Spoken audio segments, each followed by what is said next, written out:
Welcome back.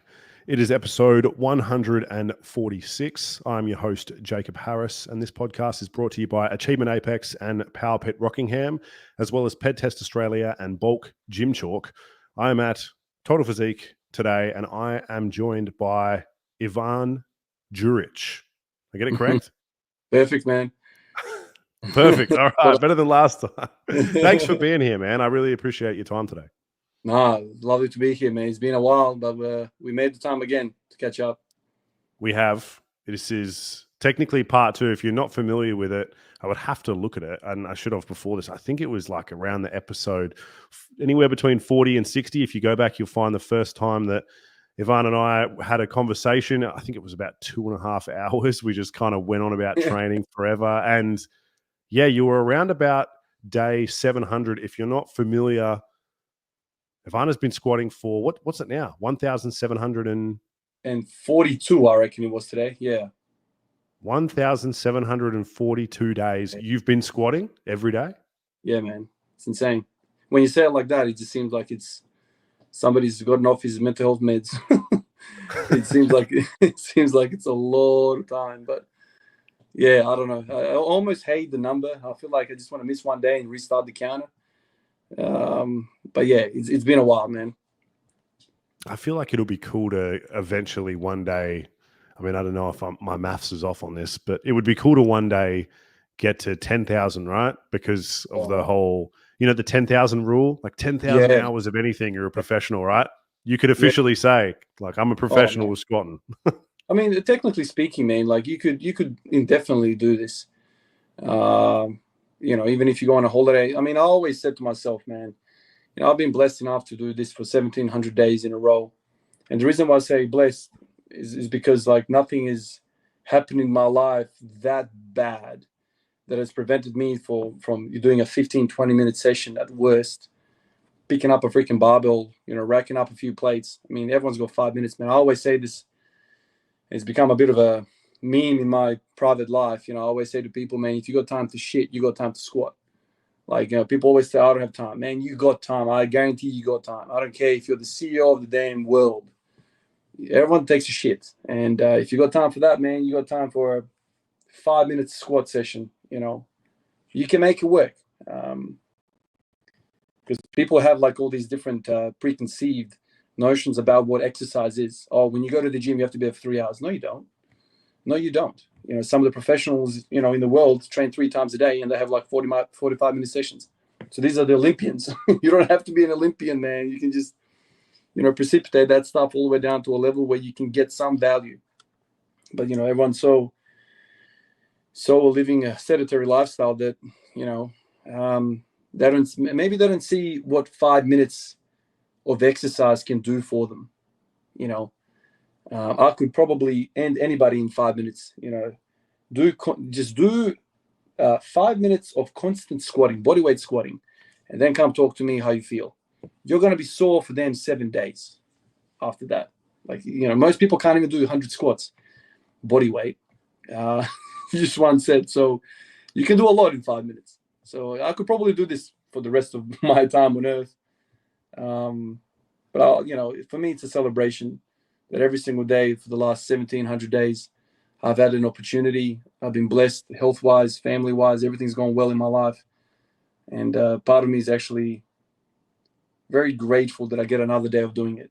Because a lot of people, man, if you pay attention to the world, a lot of people have lots going on in life, man. The parts of this globe that are living hell right now. And so, I'm very lucky. I like that. I have the same mindset. The exercise is a reward. It's something that we're lucky to be able to do, and something where I feel the same way as you. I'm the personal trainer, and no one in my family does sports, so I'm that guy, right? It's like, here's the guy that makes us feel bad because we don't go to the gym, and I relate to that, man. Yeah, it's funny, man. It's just because for us, it's strange because, as you said, it feels. I can't imagine not moving. I can't imagine just not exercising and not being able to squat, into like I squat when I'm talking or I'm tying my shoe, and you get like a weird look from people. They, what is this guy? Yeah, Man. But it's something that is I really value it, and squatting specifically, I kind of want to get into that too, because you could have done anything every day, but you chose squatting. Yeah, man. I mean, the squat for me has been a mystery from the moment I walked into the gym, man. I'm not a naturally built person to squat well.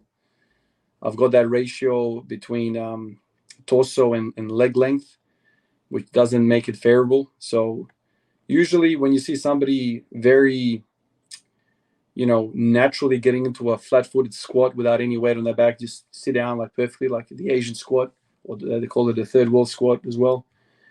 Usually these people have either amazing mobility or they just have legs that are a little bit shorter in a percentage of their total height. I have long legs, short torso. And so what that makes is, unfavorable biomechanics, essentially, not to go too deep into it. But when I lean over, that I need to lean over to squat. And so when I first started training, I had no idea about any of these things. This came all later on. But I was like, man, how does that guy stay so upright when he squats? And why am I leaning over like I'm freaking trying to sit on a chair? Like, why is this happening? Oh, it's the ankles. I remember the first thought being it's the ankles. And you start going down that rabbit hole of working it out. And I guess that's why I chose squats, man, because it's such a freaking difficult thing. And that's kind of where it was born out of. I'm like, I don't even want to squat heavy weight today. I just want to go into that squat rack and just say hello to the bar and see if I can, through frequency, kind of like my basketball days, shooting free throws every single day, 100 every single day. Doesn't matter if I'm training or not. Do 100 free throws just to kind of remind the body this is a position that I want to be familiar with and I want to be proficient in. And so in my mind, in the basketball mind, that's my, baseline of athletic training. It's always been basketball. If you want to get better at something, man, you got to work on it. You want to get better with your left hand on the basketball court, start brushing your teeth with the left hand. Start eating with the left hand. Start, dribbling with the left hand all the time. And it's kind of how I approach the squat, even though the deadlift comes to me way more naturally. Bench press is just easy, whatever. It wasn't even a respected exercise for a long, long time in my mind. But the squat was a mystery to me. And so I just decided to practice it every day. Even before the squat every day thing, I would just literally just always wonder and ponder, why is this so difficult for me? Is it the hip internal rotation? Is it the external rotation? Is it the dorsiflexion? Is it the shoulder mobility that's collapsing, therefore then puts the pressure on my lower back? Like a million different thoughts used to come through. And then obviously you log on to social media and there's a billion people there giving their idea. And so more confusion. But it was because I wasn't very good at it. That's why I started doing it, basically. That's why it stuck. Yeah, I like that. I like it. It's like every reason to walk away. Oh, without a doubt. To just do something else. Be the guy that just leg presses instead. Yeah. That was the thing. Like, I remember the first time I went into the gym, I paid my membership to Anytime Fitness. No, it wasn't Anytime Fitness. It was Good Life. Good Life. Oh my God, it was a Fitness First. I can't remember. There was all these different brands back in the day. I was like 17, 18 years old, I reckon I was. Walked into the gym and I walked to the counter. I said, hey, I need somebody to teach me how to squat and deadlift. And there's some lady sitting at the desk. She's like, yeah, sure. Let me just contact this personal trainer. This guy comes down and he's like, what's your deal? I'm like, I'm a basketball player. I want to improve my power so I can jump and dunk, get faster, more powerful. And it was like, oh, cool, man. I play basketball for West Adelaide Bearcats here. Kind of clicked on that. And he basically taught me the basics of what to do and the importance of having a flat back. I did a couple of sessions there and he said, look, you look pretty good. You can safely now start, training with this technique. So it was for basketball, it was an athletic endeavor for me. The leg press and all of these machines, in his words, I mean, I was lucky that I bumped into the right personal trainer. He said, it's all well and good, but you want to learn how to squat and deadlift. This is what's going to translate best to jumping, running, athletically being, strong.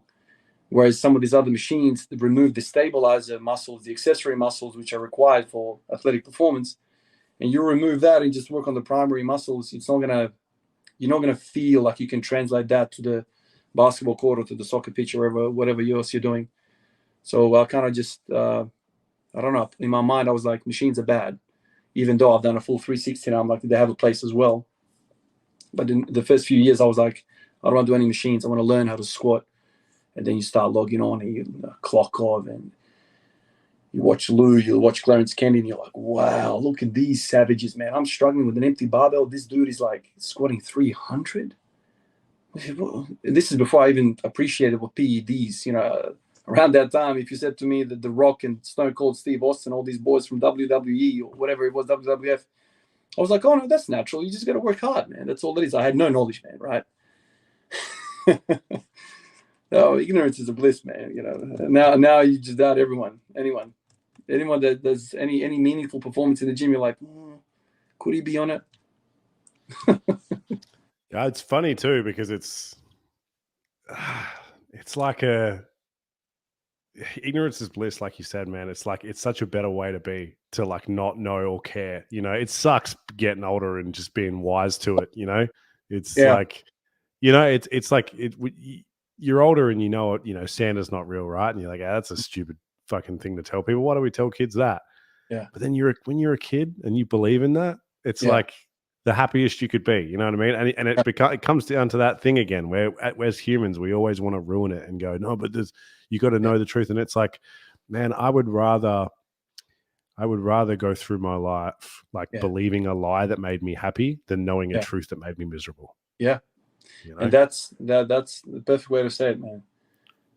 You don't want to be that person. Like I remember when I was a youngster playing basketball and soccer, even before that, you have these old heads around the place, and they're like, man, when I was your age, I was dunking. I'm like, you were dunking. You become that spectator. You become that guy on the sideline who, I don't know, all too willingly likes to put people down. You know what I mean? Like it's I don't know. I'd rather be that guy that's encouraging people, like almost withholding certain information just to like, yeah, go for it. Prove me wrong, But yeah, if you, it's tricky, man. I always think about it. It's all about the exposure, man. It's who you bump into at the right time. I bumped into a guy yesterday. I made a video about it. I don't know whether you saw it, man. I bumped into a guy that I hadn't seen for 2 years. 23-year-old, benching 207 kilos, absolute savage, close grip as well, man. We started chatting, and I mean, this is freakish numbers, but the moment I uploaded that video, there's a whole sea of people saying he's on roids, and it's like, we've gotten to a stage now where anybody that excels, steroids. And I know that feeling, I know that thought, because you're in disbelief. How can a human being do that without any hormonal support? But it's that. But me at 17, I'm like, no, that's not steroids. I mean, just freaking train, man. Just go hard. I wish I was like that, but now I'm murky. I'm like, I don't know, man. But you speak to the guy, he's like, dude, he's honest, lovely guy, and all that. But the older mind becomes a disbeliever. You start to kind of question everything. Yeah, I think maturing is realizing that he might be on steroids, but his fucking tendons and ligaments aren't. And that's what blows my mind, because I used to think the same way too. But the difference is people can get strong using steroids. Most people. I mean, there's people that don't respond to them well, but most people get something from them. But not a lot of people have the anatomy to withstand what steroids can give them, which is why there's people who are the best in the world at things. And, are you familiar with John Hack? Yeah, absolutely. Yeah. So, I mean, look at it. There is one in a billion, that guy, there's no one on this planet that's body's going to be able to withstand half of what he puts himself through. Yeah. And it doesn't matter how much steroids he uses, because you can use just as many, and like you're going to injure yourself every day of the week. It's This podcast is sponsored by Achievement Apex. Achievement Apex creates some of the best barbells in the world, and they supply some of these barbells to some of the strongest powerlifters and athletes in the world. If you want an Achievement Apex barbell, you can go to achievementApex.com and use the code PortaPotty for 10% off any order that you make. Yeah, so I think it's an interesting one, right? Like you said, people jump to it, but there's so much more that goes to it, and I've been in that mindset, man. And I think it's a maturity thing, right? I think the longer that you do it, the longer that you are around people that do it, or you meet people that are athletes, there's definitely an appreciation for natural athletes for sure. Like we're always going to have that, but I think there's just very few people that can really push their body to those limits, and I think there's something to be said for genetics versus like genetics and work ethic versus just steroids. Oh yeah, like I said, the maturity part of that is understanding that it's not all positive for these guys that are jumping on steroids. It's not like a free reign over everyone else. It's very much a trade-off. They pay a cost. It's not all glory, man. I mean, now it's becoming more and more general knowledge of what these compounds can do to people on all levels: physical, mental, emotional, social. Like it's and then obviously the training. And so it's like a huge commitment. I mean, I know guys in my life who are not serious athletes who are taking all sorts of stuff, from the basic steroid all the way up to trend. And honestly, they don't even look like they're trained, man. You're saying like this dude is on trend and he doesn't even look like he trains. And you're like, I don't even know what the hell is going on, because like John Hack, right? He's not taking a truckload. Well, I don't know what he's taking, but from all accounts, from various different sources, people say he's not taking a truckload, but his body's just soaking that crap up like nobody's business. It's like he was strong as a natural. He was strong. This is a supreme athlete as a natural. And then he's taken that, next level. These are strong people. So if I jump on steroids, it doesn't mean I squat 300 tomorrow. Far from it. I still might not be able to get there. But the general kind of assumption is, he's on steroids. It's not like that.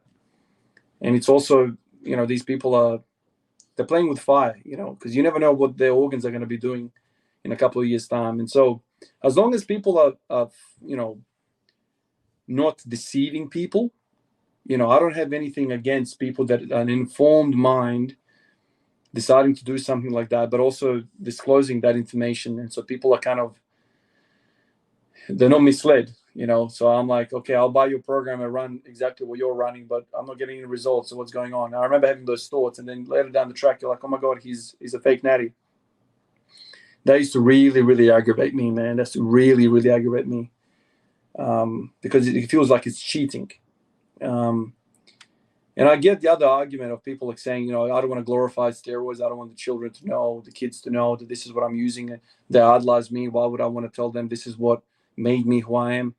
I understand both arguments, but still, man, it doesn't sit well with me when people are saying that they're natural. They have these super genetic, they want the genetic lotto, and they're kind of like deceiving. That's the part I don't like. But you're right. You give 100 people steroids, and you might not have a single person that does anything impressive in the gym. I think we're seeing a lot more of it happen now as well, because like lifting and powerlifting and all of that, it's taken off, man. And we're seeing way more people involved in it now. And that's where you're seeing a lot of that happen, because there's so many people just doing ridiculous things I've seen like, oh man, I think I must have seen like maybe like a 17. I think in the same day I saw a 17-year-old squat 300 and then a 19-year-old deadlift 400. Yeah. And it's like sumo with straps, and people were like, oh, but I'm like, dude, the fact that he can even move that weight, like I wouldn't even be able to make that bar bend. Like that's wild to me. Like, and that's that side of it, and it also, I think for us as well, because we don't use anything. There's always that level for me of, it's not about having a problem with it. I just feel like if you don't use anything, the data that we're collecting from our training, from what Yeah. we're doing. Yeah. We haven't messed with it. We don't know what is or isn't totally working because nothing's messing with it, right? We're not skewing the data by adding anything in that's synthetic or anything. We just know, all right, I'm a natural person. I did this shit and this shit helped with this shit. And like, that's such a simple way to put it, but you know what I mean? Whereas the other guys are like, oh, I'm having a real tough time training. I've not progressed in the last 2 months. I'll just up the dose. I'll get over that hump and I'll go back to cruising dosages. I just want to get over that hump. Whereas with me, I'm there freaking onto my 55th freaking exercise trying to address a 55th problem, and it's not going to work again. I'm back to the square. You know, there's nothing. I guess natural. The only thing we've got that's similar is just put on 10, 15, 20 kilos. You know, just eat all the donuts in the freaking in the bakery section. Eat all the donuts, get that all in, and then and then you'll get over that hump. You know.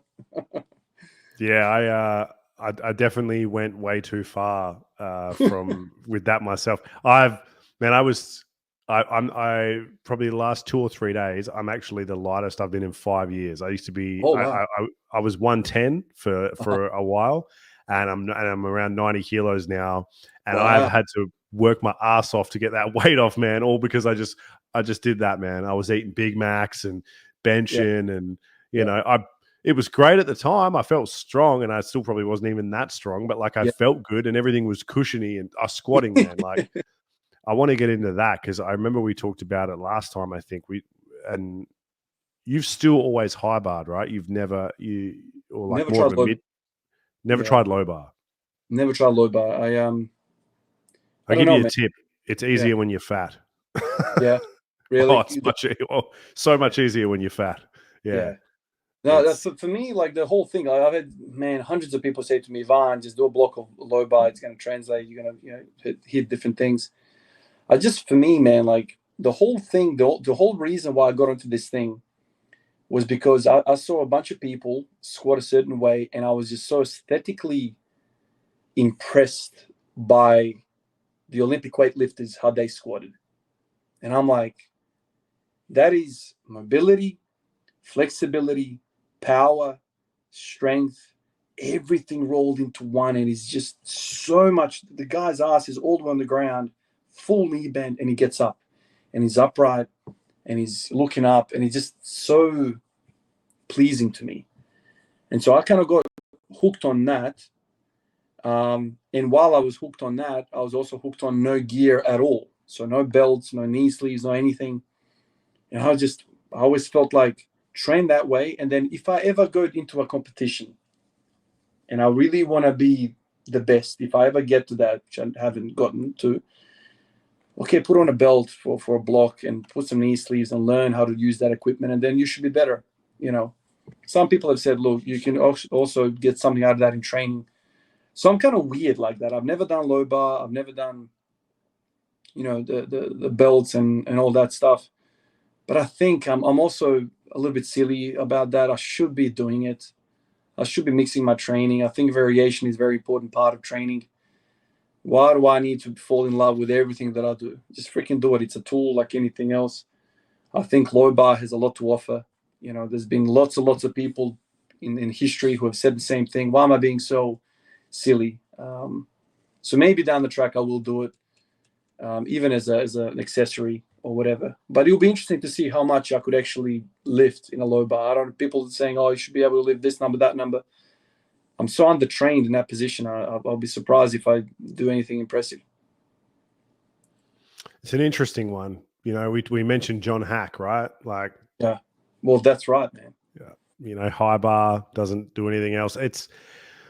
I think high bar feels like a squat, and it feels more natural to me. It feels more comfortable. Low bar, it was good when I squatted in wraps and my feet were much wider, but you know, for me, it just gets real hippie, man. And I got a pretty strong back, not the strongest, but like I think that's where you will see some benefit. You're a good deadlifter, so you'll probably see that as well, and that's where you kind of encourage those hips a little bit more, like, you know, almost. And we saw people kind of exacerbating that and doing the stripper squats and stuff like that. You see that in powerlifting a lot. And that sort of starts to get a bit weird, because then you move into this area where we've got this beautiful looking squat that we love, you know, this high bar that we talk about, and Yeah. you do this really strange thing where you push back into your hips and you start to take away from that sort of like that knee extension that's meant to be happening. And it's sort of like it's this kind of bastardized version of it. And you can't help but think, from a mechanics perspective, this seems counterintuitive to what I'm actually trying to achieve here. Because I'm trying to straighten my leg and stand up, where I'm kind of shifting my hips back, which sort of seems like a lazy way. Almost like, you know, when an old person gets up, right? And they don't have the strength in their leg, you know? Well, that's right. I mean, that old person is trying to recruit the strongest part of his body to get up, because he's so deconditioned and his knees are so short. He's like, right, let me get my back into this and get off the chair. I guess that's where, like, I'm weird, man. I don't fall into the Olympic weightlifting circles all that well. I don't fall into powerlifting. The trouble with powerlifting for me is that, you know, the total is what the sport is. And so people have started to squat like they're deadlifting, deadlift like they're squatting, the whole sumo wide, fully upright, and benching 1 inch. It's like, are we really looking for the strongest people here, or are we looking for the people that are just able to leverage their way through the physics class? What are we looking for here?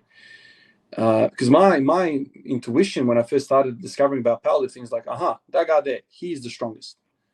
But it's not that simple. Like, that guy is very mobile. That guy has very good plan. So he's got really long arms, so he can deadlift really, really well. So he's got a bench really, really wide, stick his chest up all the way to the bar. Like, I've seen so many 180 kilo bench presses, and I'm like, but that arch is humongous. That doesn't mean he's weak or whatever. It's just, I feel like there's no standardization. That next bloke that comes to the platform doesn't look anything like that.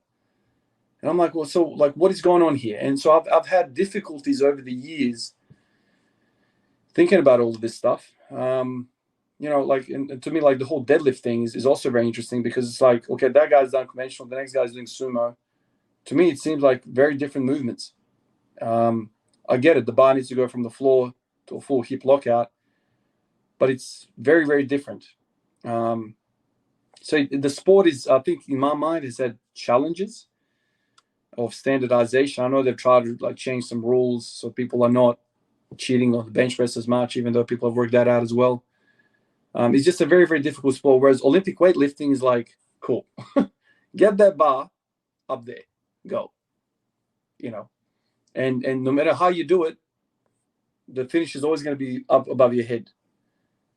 There's some variations how people approach it as well, but I feel like the person that's lifted the most genuinely is the best out of everyone, the strongest or the most powerful, whatever the sport is measuring. So yeah, I don't know. Like, I've never competed in powerlifting because I was always like, but I don't want to go do low bar. I want to do high bar.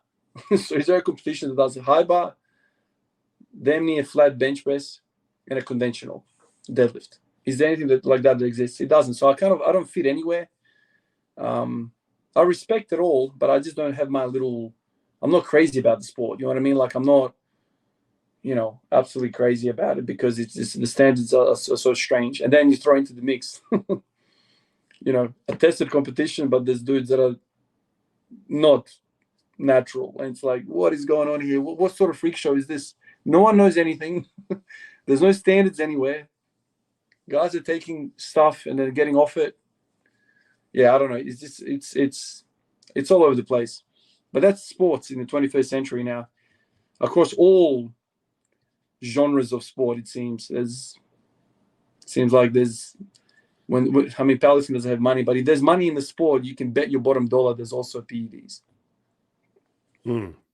Yeah, I mean, powerlifting is a funny one, and like I said, I think, Yeah, I'm a big fan of the IPF, and I like watching. You know, I watch Yeah. Worlds every year generally, and that is where you see a lot of that stuff, man. You just craziness of just builds that you've never seen on people, and you just like, what is going on? But yeah. I don't know. I think that's what lost it for me in terms of being involved in anything personally. I have no personal interest in ever competing or being involved in anything, and it's not because I wasn't strong enough, because I already know that I wasn't. I was already dudes who were going, and I competed in a federation that was untested as well, because it just happened to be the one that was around at the time. I didn't sort of go to a tested one because I was like, whatever, like I'm just jumping in. But Yeah. it never appealed to me as something to really commit to, because that was a big part of it. Like nothing's really regulated, but also it was like there's too much variability here. You know, it's like things are just too hard to measure. You know, this guy's got T-Rex arms. This guy over here's got massively long arms. It's just, I don't know. I enjoy watching it. It's a good sport, but I find it more interesting to work in an environment where, rather than like, for instance, right, you think of it like this: when you're doing powerlifting, right, you're trying to decrease that range of motion, you're trying to move that weight. As a personal trainer, I'm trying to do the opposite with people, right? Because if someone comes in here and goes, "Oh yeah, sweet," and they put their arms out here, I'm going to go, "Hey, whoa, you want to build muscle, right?" And they go, "Yeah." I'm like, "Oh well, we don't want to do that then. You just, oh, but it makes it easy." Yeah, cool. Yeah, it makes it easier, but that's Right. not. You're going to build less muscle doing that. Yeah. And then you get the people, and they're all over the internet, right? Well, if you can lift more weight, you're going to build more muscle. Yeah. Yeah. Yeah. That's a funny conversation. Yeah, Uh, man. so it's funny in the job that I do now. I find it very rewarding to in to as we mentioned before, for someone to have access to a range of motion and to build muscle and to have joint health and to maybe have body recomposition. They're all the things that happen that I find enjoyable. So to me, powerlifting is a fun watch, but it's not something that would ever be implemented in my life, because it's so counterintuitive to what I help people do. Yeah. Yeah. Yeah. And so similar to yourself, right? It's like you enjoy squatting and you wanted to get good at squatting. You wanted to learn how to squat, and you've been doing it every day. It would just be weird if you found a way to cheat it. You kind of like that would take away from the whole point that you started to learn it.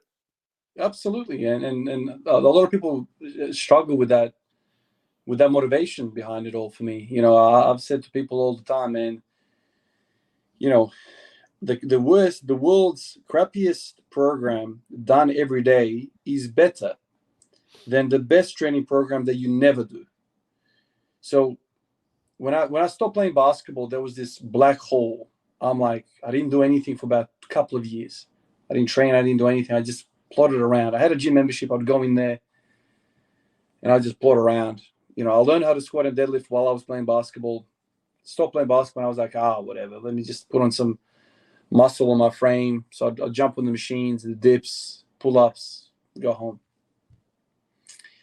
And so then I was like looking. I just wanted a spark. I all this free time I had, I'm going out, drinking on the weekends and whatever. And I'm not doing anything physically. When I was 10 years old, I was like, the NBA, that's what I'm doing. Okay, that's gone. I'm back in reality. So what am I doing with my life? I love to train, but I need to have a vision. And so then I kind of got hot on some of these personalities, the way they moved. I thought, wow, that squat is just amazing to me. When I see an ATG squat and the bar's bending and they're all the way down and then all the way up, I'm like, wow. Something appeals to me so much. And I was like, okay, I want to be able to do that. I didn't go in there. I'm like, I want to have the biggest quads, the biggest glutes. I want to be blah, blah, blah. No, I just want to be able to get strong in some of these positions. That sparked me. And when I started kind of training, some of these ideas get attacked by the optimal crowd and the powerlifting crowd. These are the competition. These are the rules. This is a sport. And I'm like, well, I don't really fit anyway. I just want to do what I want to do. Here are some of the things that I want to be good at. And I'm just picking stuff from Olympic weightlifting, powerlifting, bodybuilding. And I'm doing it in my garage. I'm not offending anybody. This is a garage. And then when I started uploading videos, I started uploading videos because I was like, I heard it somewhere that recording yourself is a great tool to get better. All right, cool, no worries. I'll chuck the freaking phone in the corner. I record myself. I'm like, damn, do I look like that? Do I? I've got to work this out. But then after a few weeks, I'm like, okay, the phone's full. What do I do? What do I go with that? I'll chuck it on the computer. Cool, no worries. Another few weeks go by. Oh shit, memory in the computer's full now as well. What do I do now? My brother's like, dude, chuck it on YouTube, man. Open up YouTube account, chuck it up there, man, and that's it. Like, no one's gonna watch you anyway, man. Cool, no worries. Not even a thought went by. Upload that stuff straight up. And then after a few weeks, I was like, well, in a few years' time, I'll go back to this. And I'm like, well, what was I thinking in that moment, man? What was I thinking when I was doing this exercise? I want to know what I was thinking when I come back. And that was the birth of the idea of the YouTube channel. Not that I thought anybody was going to watch. I was like, I'm just going to upload and do it. And then people started chiming in. I was like, oh, crap, somebody watched that? Holy shit, somebody watched that video. Well, I watched it last night, so that's one view. But there's 2 views. Or maybe I've rewatched it again. Oh, my God, there's a comment. Holy shit, who is this guy? He's saying to me good stuff. And so then, like, when I started uploading stuff, I started getting different ideas. Oh, no, you got to bench press. You got to deadlift. You got to do this. You got to do that. And then you start to kind of learn, and everyone wants to have a feeling of belonging. I'm a power lifter. That's my tag.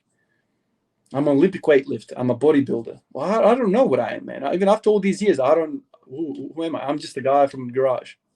I just work out. I want to squat like this. I want to bench like this. I want to deadlift like this. I want to be able to do this.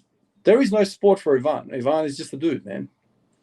I'm obsessed about biomechanics, body movement, proportions, all of that. And I'm trying to work this puzzle out. And I'm watching all these other different puzzles out there of people trying to work themselves out, all these different, like you said, shapes and sizes in the IPF, and kind of piecing all this stuff together. And now it's been like 10 years on, and I've learned a lot. The nursing kind of science and medical sciences have kind of helped me along understanding some of these processes in the body. But I always say to people, man, like, you don't have to belong to anyone. You don't need to be a powerlifter to train. You can do whatever. If you want to do, run marathons and deadlift only, do it, man. Whatever gets you going, gets you and moving. That's your thing. And so when I say to people, I've done this for 1,700 days, they're like, oh my God. My love is not for the powerlifting. I do what I love to do. And when you love something, it becomes so easy. And I've stuck by those guns. I really want to do what I want to do. And I've been kind of almost too crazy about it because I tend to kind of I refuse to try a low bar squat, but that's silly. Okay, you fall in love with the high bar, well, just do the low bar just once, man. But yeah, I don't know. People have many different takes on how things should be done, and then federations like this come up, like powerlifting and bodybuilding and all that, and everyone wants to belong, but I don't belong anywhere. But I fell in love with the squat, and that's the driver. Basically, that's the driver behind everything. And I'm so like, I don't know. It's really, really weird. Like I'm on the YouTube dashboard right now, and I'm looking at that figure, 1742, and I'm like, God damn. Can anybody do anything that long without loving it? I don't know. And I don't love powerlifting like that. I'm not a powerlifter. That's weird, man. Right, man. Look, same feeling I had last time we spoke. You know what I mean? I feel inspired, man. I want to squat every day now. I felt the same way last time. I found it interesting. And I've had some time off because I've had some issues with my neck, and it seemed like it was important to make sure my neck was okay. But I did jiu-jitsu for a year, and I wasn't heavy. I didn't go every day. For about 6 months, I was maybe doing like 3 days a week, and I really liked that. And that was a challenge in itself in the same sort of way, because it was like, this is taken away from training. Yeah. I want to build muscle. I have aesthetic things that I care about because I'm 28 and I figure, fuck it, if I'm going to look good, it better be now. Yeah. So but it was a challenge, man. And I'm struggling to want to go back because I'm a little bit like, I want to do other stuff. You know what I mean? I miss swimming a lot. And for a long time, I did a biomechanics course last year, actually. If you're pretty into biomechanics, you familiar with RTS at all? This podcast is sponsored by Power Pit Rockingham. And Power Pit Rockingham is probably the best gym for you to train in if you are in Rockingham and want access to quality powerlifting equipment and a good environment to train in when it comes to powerlifting training or bodybuilding training. If you are in the area and want to do so, pop on down to Power Pit Rockingham, jump in for a casual session and tell them that the Porta Potty sent you. Yeah, I am. Yeah. Yeah, so they came here, yeah. And we did one at our facility. We're going to do another one this year. So a guy that works for Tom and Mark now is a guy named Benny Price. And he was incredible to learn from, man, because as a personal trainer, my mind was like blown. I was like, oh my God, I thought I knew about training, but this guy's really given me a whole different new perspective. And the biomechanics stuff. So for 6 months, and while I've been cutting weight, it's, when you're cutting weight, having a barbell on your back isn't very comfortable.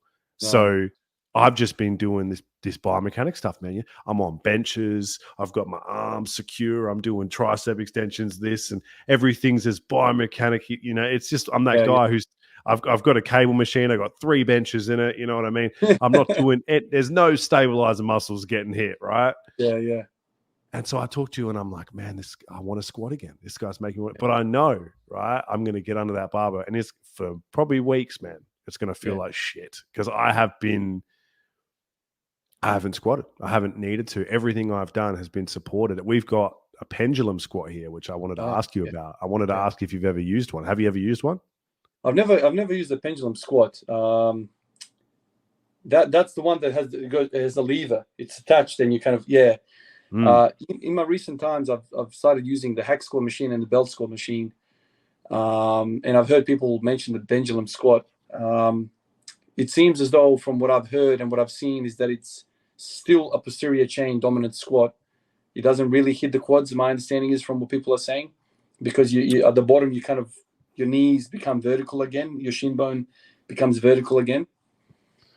No, I wouldn't say it's posterior. It's because your back from your hips to your shoulders is completely supported by a back pad. Yeah. So you're performing, you're sort of in a position where your body's if I had an example, you're kind of almost half in hip extension at your starting point. Mm-hmm. And then it's just knee flexion and then back to that kind of extended position. So your hips to your shoulders doesn't move. So I would say it's not posterior dominant. I don't know if we can manage this. Let's see if we can manage this. I did it earlier. Maybe I'm thinking of the V squat. Is it the V squat that I'm thinking about? You're probably thinking of I don't know if you can see this. Here's me doing it. Oh, no. That's not the one I'm thinking about. Yeah. Oh, that's epic, man. Yeah. Oh, that would be sick. It's so good. And you can see how low, man. It's just calves to, like, if I pause that on there. I reckon. Yeah, that's not what I was thinking. Yeah, no, exactly. Like, but this, man, the position is, dude, that would be amazing.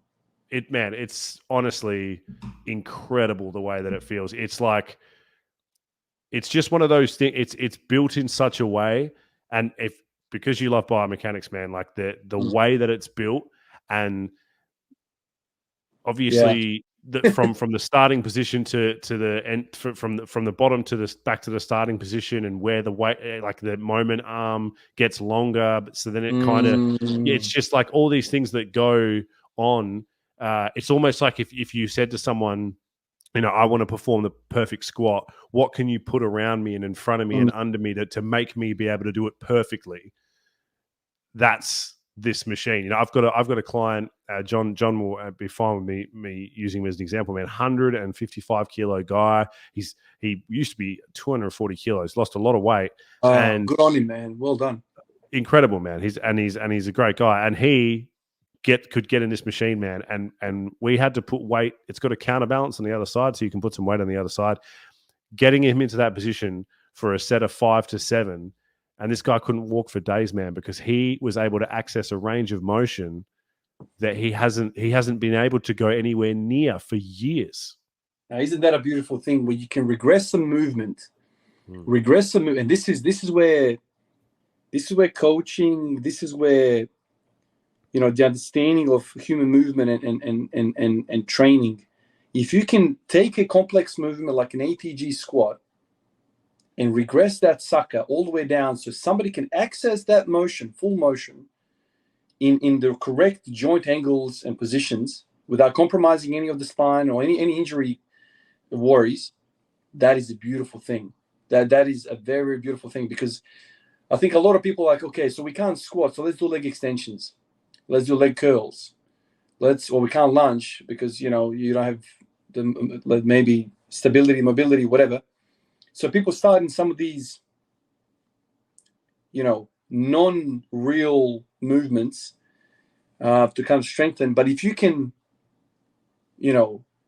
put an opposite weight, counterbalance it, and still have that guy access their range of motion, oh man, that is a beautiful piece of equipment if you can do that with a fella like that and getting to do 5 to 7 full range ATG squats. That is a beautiful machine. Yeah, I wish more gyms had them. They seem to be, and they're obviously not that common, right? Because you don't have access to one where they're not common here in commercial gyms. And that's a big thing for me, man. Like I feel like that's the rewarding feeling of like you're giving someone something back that like some of them, it's like they never knew they had, it's like they just learn to live without it. But when you show them that it's there and they can have that, it's crazy. And it's crazy how their body responds. Oh man, he was like, I was so sore, and we were taking away some of his weight, so it was just that his knees, his quads, they hadn't felt that stretch. His glutes hadn't felt that stretch. They hadn't been at that full range of motion. And it's like, to me, it's like there's this, it's almost like your body's in this strange purgatory place where it has these ranges that just aren't being touched. And I personally think it's a really, really big problem for a lot of people.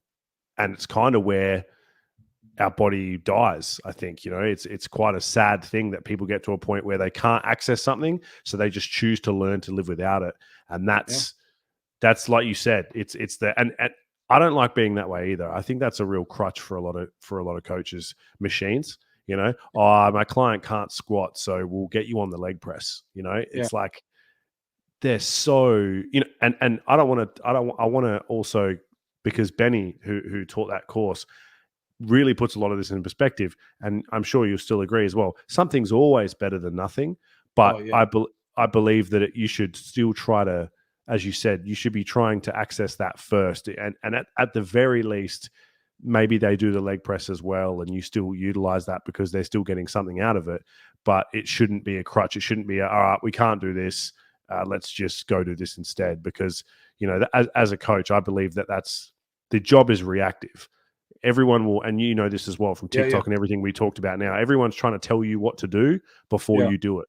Where I have people squat in front of me, I don't tell them how to squat. They say, oh, what do you want me to do? I say, I just want you to do 5 squats how you would do them. Oh, I don't really do them. Well, I would like to see how you would do it, because as soon as you do it, and I'm going to react to the way you're doing it, and I will coach you through response. If I can sit here for 10 minutes and coach you through a perfect squat, but you're still going to do it the way you're going to do it, because you're not going to absorb that in 10 minutes and start squatting perfectly. We need to figure out what you're doing so that I can explain it back to you, and we can try to improve that for you personally. So it's that makes sense. You're not forcing them to get into a rigid box. What you're doing is you do how would you do it, and then I'll kind of sprinkle some information for you, and you have to be very careful not to inundate them too much. Give them like bite-sized pieces initially to work on this, that, the other, and then go from there. And when you were talking about that, I was like, coaching is like that for every level. You're coaching somebody to squat for the first time, but what about the guy who's coaching Ronaldo? So this is a top of the world guy. So what does the coach tell him? So the coach has a different perspective. This guy's a master. So you have a trainee that is a master at the craft, but he has a coach as well. So the coach shouldn't tell him, okay, Ronaldo, you're going to fit into this box, in this rigid box. No. You're not going to get the best out of Ronaldo. You need to see what the problems are for this particular scenario, match, opponent. And then the coach is like, hey, man, I reckon we could expose them through this. That's what coaching is. Coaching is not to be a dictator and smash people into certain shapes.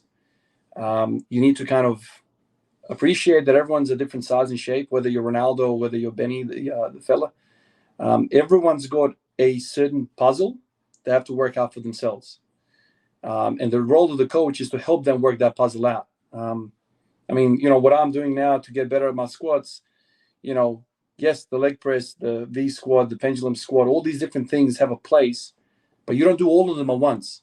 You need to kind of work out a path forward and work out what needs to be done next.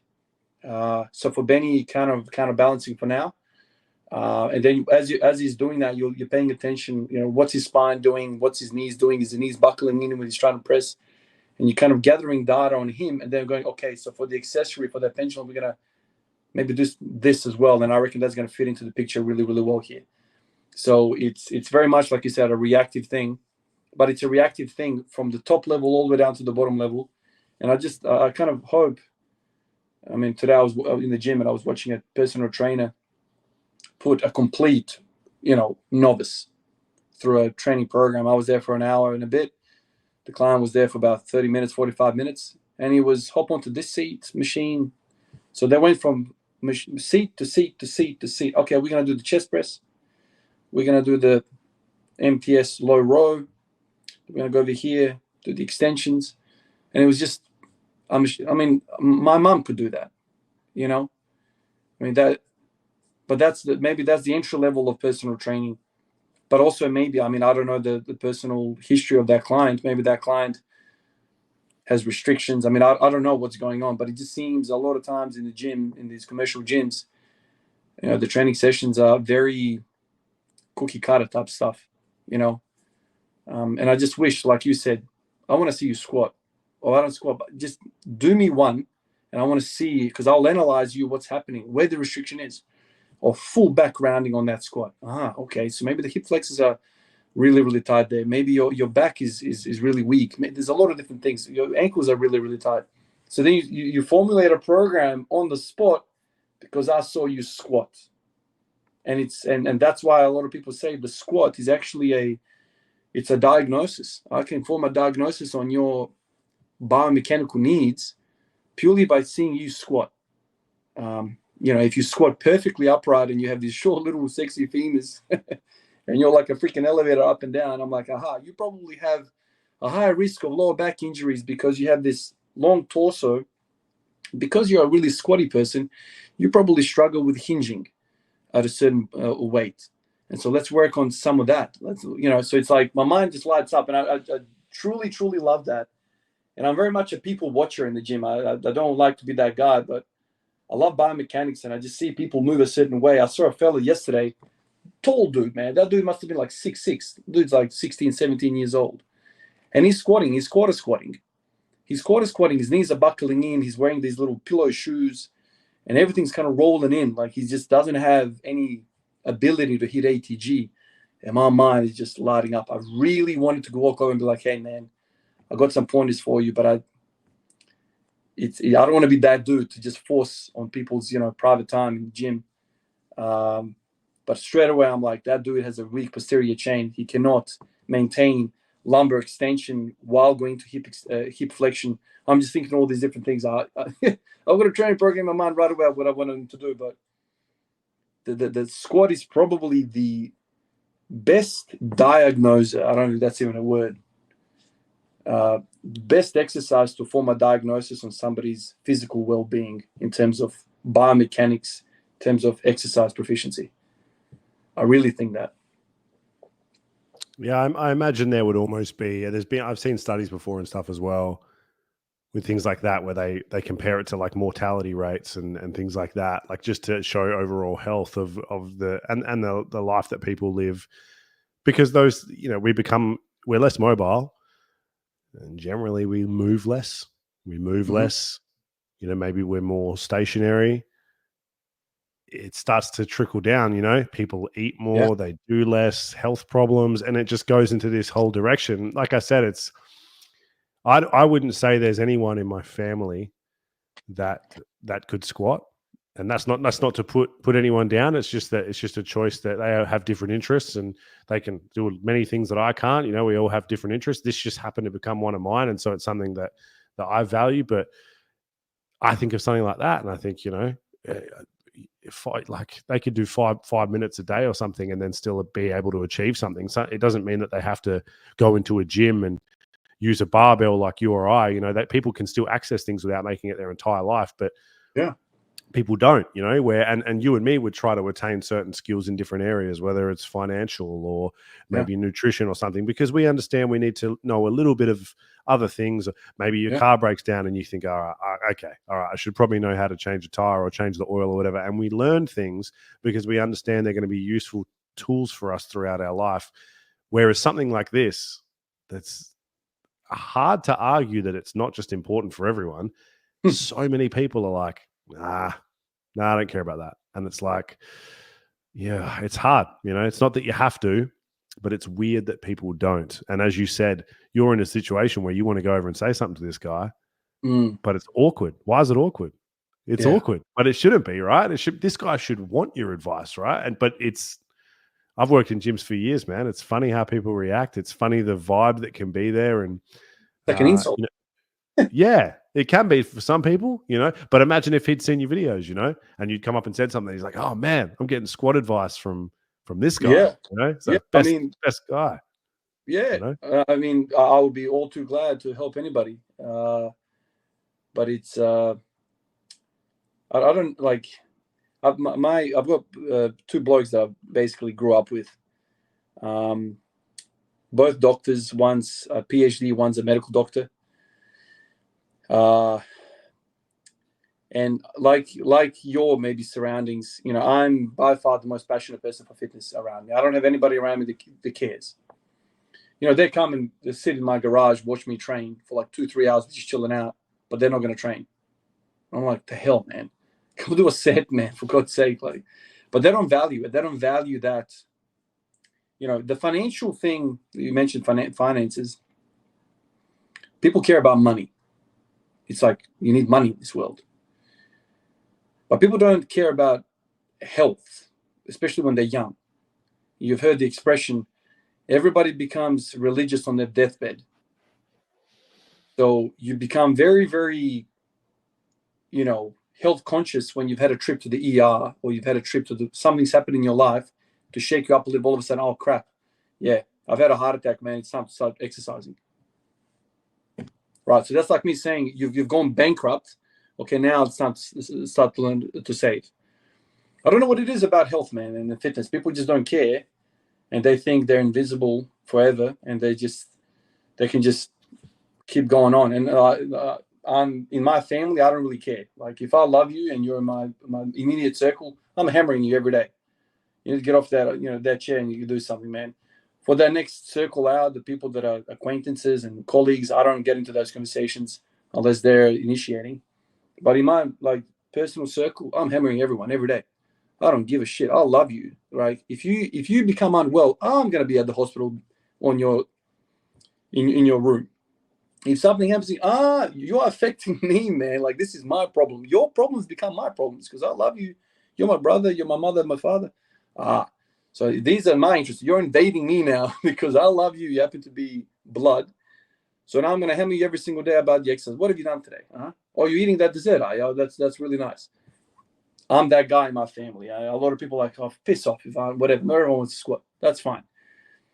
But do you want diabetes? And it can get a little bit uncomfortable. And I'm more than happy to be that guy for the people I love because that's how passionate I feel about this. I don't need you to be an Olympian. I don't need you to be a freaking world-class powerlifter. I don't need any of that shit. But when is the last time you've had your heart rate go up 20 points? God damn it. Like our grandfathers, our 100 years ago, we are so pathetically weak as, let's just call it as men. Like we're talking about. Today's average man is a piece of shit. The bloke 200 years ago would just mold him, just mold this individual. Our testosterons are like 100 million times less. We are, I don't know if you've seen like the evolution of man from a monkey to like something that stands half standing, then standing.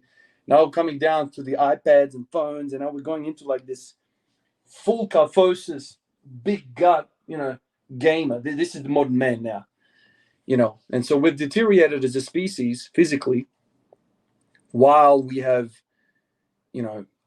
AI is now about to take over our technologies. Our lives are so much easier. We're much more, let's say, intelligent. Let's say, I don't know if that's true. How would you measure it? But we've evolved as a species on so many different levels, yet our physical form has never been worse. And obviously modern medicine has made it okay, because people are still living to 100 years old. Almost every single day, there's like 10 or 15 95 plus year olds in ED where I work. It's like, wow, this person is only living because there's 100 different concoctions they have to take in the morning. So even the person that's unfit to live is living. They can't squat, they can't deadlift, they can't move, they can't walk, they can't chew, they can't swallow. Oh, but there's a thing we can put in your belly to pump in nutrients. It's like, this is unfit for life, yet it's living. And so, in a watered down way, now individuals are 20, 30-year-old men have lost the ability to squat, to run. I heard a stat the other day that apparently 98% of people above the age of 30 will never sprint again in their life. 98% will never sprint again for the rest of their life. I thought that was really a profound statistic. Like, and the guy goes on to say, that's just a snapshot of health in general. Most people are not going to do much, much less basic things as well. But yeah, they care about their bank account, they care about the car they drive, they care about the area they live in, but no one cares about their health. And as we all know, health is made up on many different things, but the two big paradigms is what you put into your mouth and how much you move. And then when we talk about the movement bit, okay, so what is the most bang for your buck? And then we can start talking about, what do you find fun? Like, something is better than nothing. But I don't know. This is where I always tell myself, I'm happy he's in the gym. He's squatting really, really crap, but I don't want to make his experience in the gym even worse, because some guy that can squat 4 plates has come up to me and embarrassed me, told me I'm crap. So I'm like, I'll stay away, because I'm really happy you're even here. I'm so happy you're here. But yeah, it's conflicting thoughts, definitely, when I saw that fella. You've been squatting for 1,742 days. If you had to pick one thing, one overarching lesson that you would say that you have learnt, or an experience that has impacted you the most significantly, what would it be? Off the top of your head. In terms of training itself, like in terms of progression, or just everything? In terms of squat day 1 to squat day 1742, what's the overarching thing to you, if you had sort of one answer to give about the experience? It's a long time. It's a lot of days. Yeah, I mean, the biggest thing is, didn't know day 1. I mean, I never knew that this was possible. I never thought I would ever be stringing this many days together. Always, I mean, I'm deep and meaningful kind of guy, and I love philosophy, and I think about things, and I think I try to condense things so people have something to go home with. Passion, motivation, discipline, all of these words get thrown around all the time, and people call me disciplined. People call me this, that, the other. I truly believe that our mind is something very, very powerful. And the way I've strung so many days together in a row is not because I have been disciplined. I've just had a relationship with the way I approach life. And this is the thing, like when I first started doing this, I had no idea what was coming. I've been through some tough times in my life. I've lost loved ones through this period. I've had children through this period. I've had sleepless nights. I've had illnesses. But I've always come back and done a video, and I've always come back and I've trained. And the number one thing that I get out of that is that I think about I call it the zoom out. That's probably the key word in all of this. I'm trying to find words to describe what I'm trying to say, but I zoom out a lot. And this is going to sound heavy as shit. And some people are going to be like, Ivan probably needs a mental health admission. But because of my upbringing and where I work, I think about death all the time. I think about my tombstone. I think about Ivan Juric, 28/1/1989 dash date. It's the most powerful thing that I can muster in my brain to clear the thoughts in my brain. Lots of things happen in life. Lots of things get blown out of proportion in the particular moment you're in. But then you think about your tombstone, and everyone's going to get one of these, and you think to yourself, okay, picture that, and now continue with your daily struggle, daily plight of what's going on. And I've often revisited that thought, and I've spent many an hour, lots of time thinking about this, and I always come up on top with the right decision. That's my driver. It's dark as shit, and everyone around me knows this about me. It's a very private thing, but I've spoken about it in videos many times. But I don't think the everyday man thinks about their own death enough, because when you do, things become very clear to you, and your relationships, your emotions, your decisions, your actions, everything becomes very clear. Because like we talked about before, everyone gets religious on their deathbed. Everyone gets very wise when they think about their own death. And so in these 1700 days, when the things get really hard, I'm like, okay, so one day I'm going to die. What do I reckon about this moment now? Okay, I've got a fever of 40. It's really tough, man. Yeah, cool, man. So you're going to die soon. Okay. And then that thought process goes, okay, so who else has died in history that I really value and respect?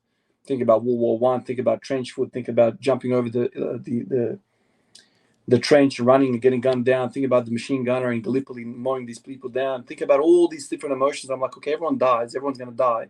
Is this event right now in front of me that significant that's going to stop me from doing something? Do I want to be extraordinary? Do I want to be ordinary? Do I want to be just a fly on the wall? Who do I want to be? Because everyone dies, but not everyone gets remembered. What's your son going to think? What's your daughter going to think? What's your wife going to think? If you were to die today, what are they going to think? So for me, the power of the mind is the number one thing. It's a relationship that we all have with our own minds. And some people don't like to have these conversations with their own mind, with their own little voice in their mind. But I've developed quite a relationship with this conversation in my mind, and it always steers me the right way. It's almost like, I've said this many times before as well. Like, religion is a very powerful tool. I'm not religious, but I am spiritual. I believe in God.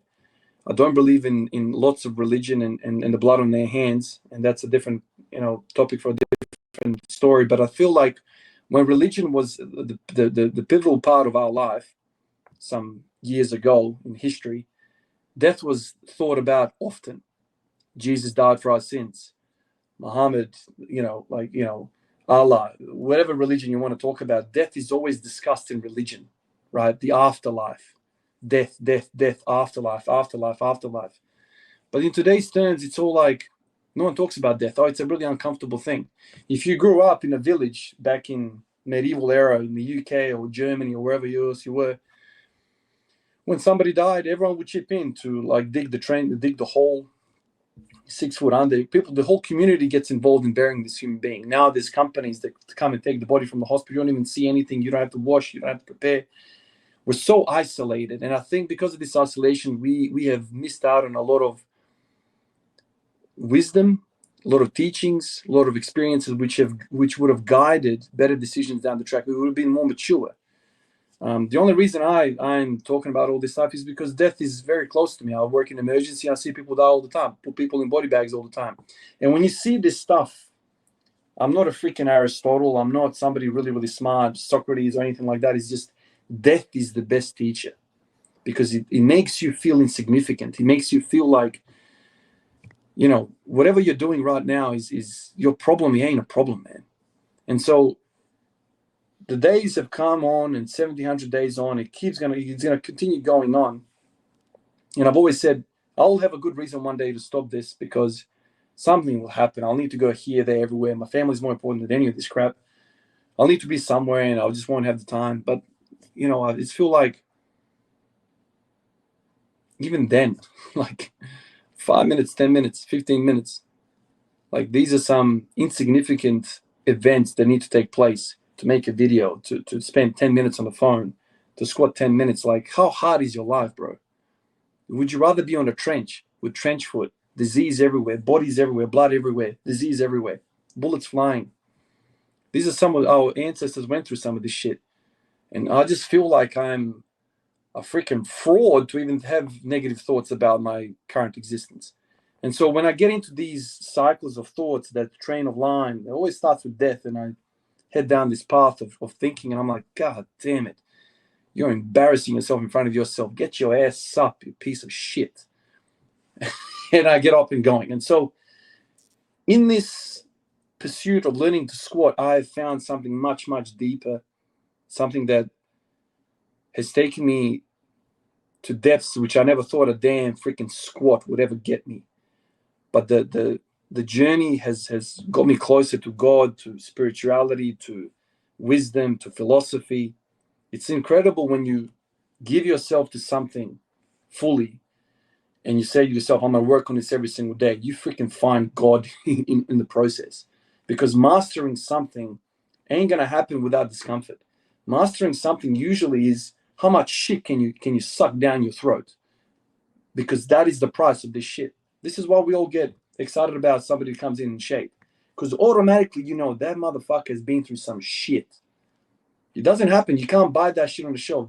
Bill Gates can't come in and buy a fully sick IFBB pro bodybuilder shape. You can't. It demands respect because that person has been through some crap. No one's happy every day. Nobody's happy every day. But there's individuals training every single day. So what makes them guy train every day when he's feeling like shit? There is no individual that feels happy every single day. They tell you that's lies. And so that's kind of a long ass winded thing to say that it started off with a squat idea, with an obsession sparked by some Bulgarian dudes back in the day training. I thought, wow, this is really cool. And it's evolved into something much, much more deeper and meaningful at the end of it all. I know that's heavy, and I always hate bringing it up because it's such a fucking meal to process, because most people don't think about this sort of crap. It's deep and heavy, and I bring it up with my close people often because I want them to have the power of the right mentality, because once you have this mindset, whichever endeavor you go down on, you're going to be equipped for success, because you're not going to quit where your competitor quits.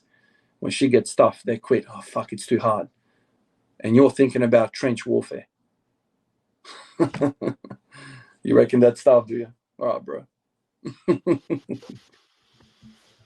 I like it. It was a super intense answer, and it's the answer that we needed, because yeah, I agree with what you're saying, man. It's death is one of those things, and it's something that I've experienced with some close people since we spoke last, and Yeah, it changes things. It changes perspective. It changed a lot with me, and so I really appreciate that. That's a big part of it for you, and I think it makes it, as you said, it makes the whole thing way more meaningful.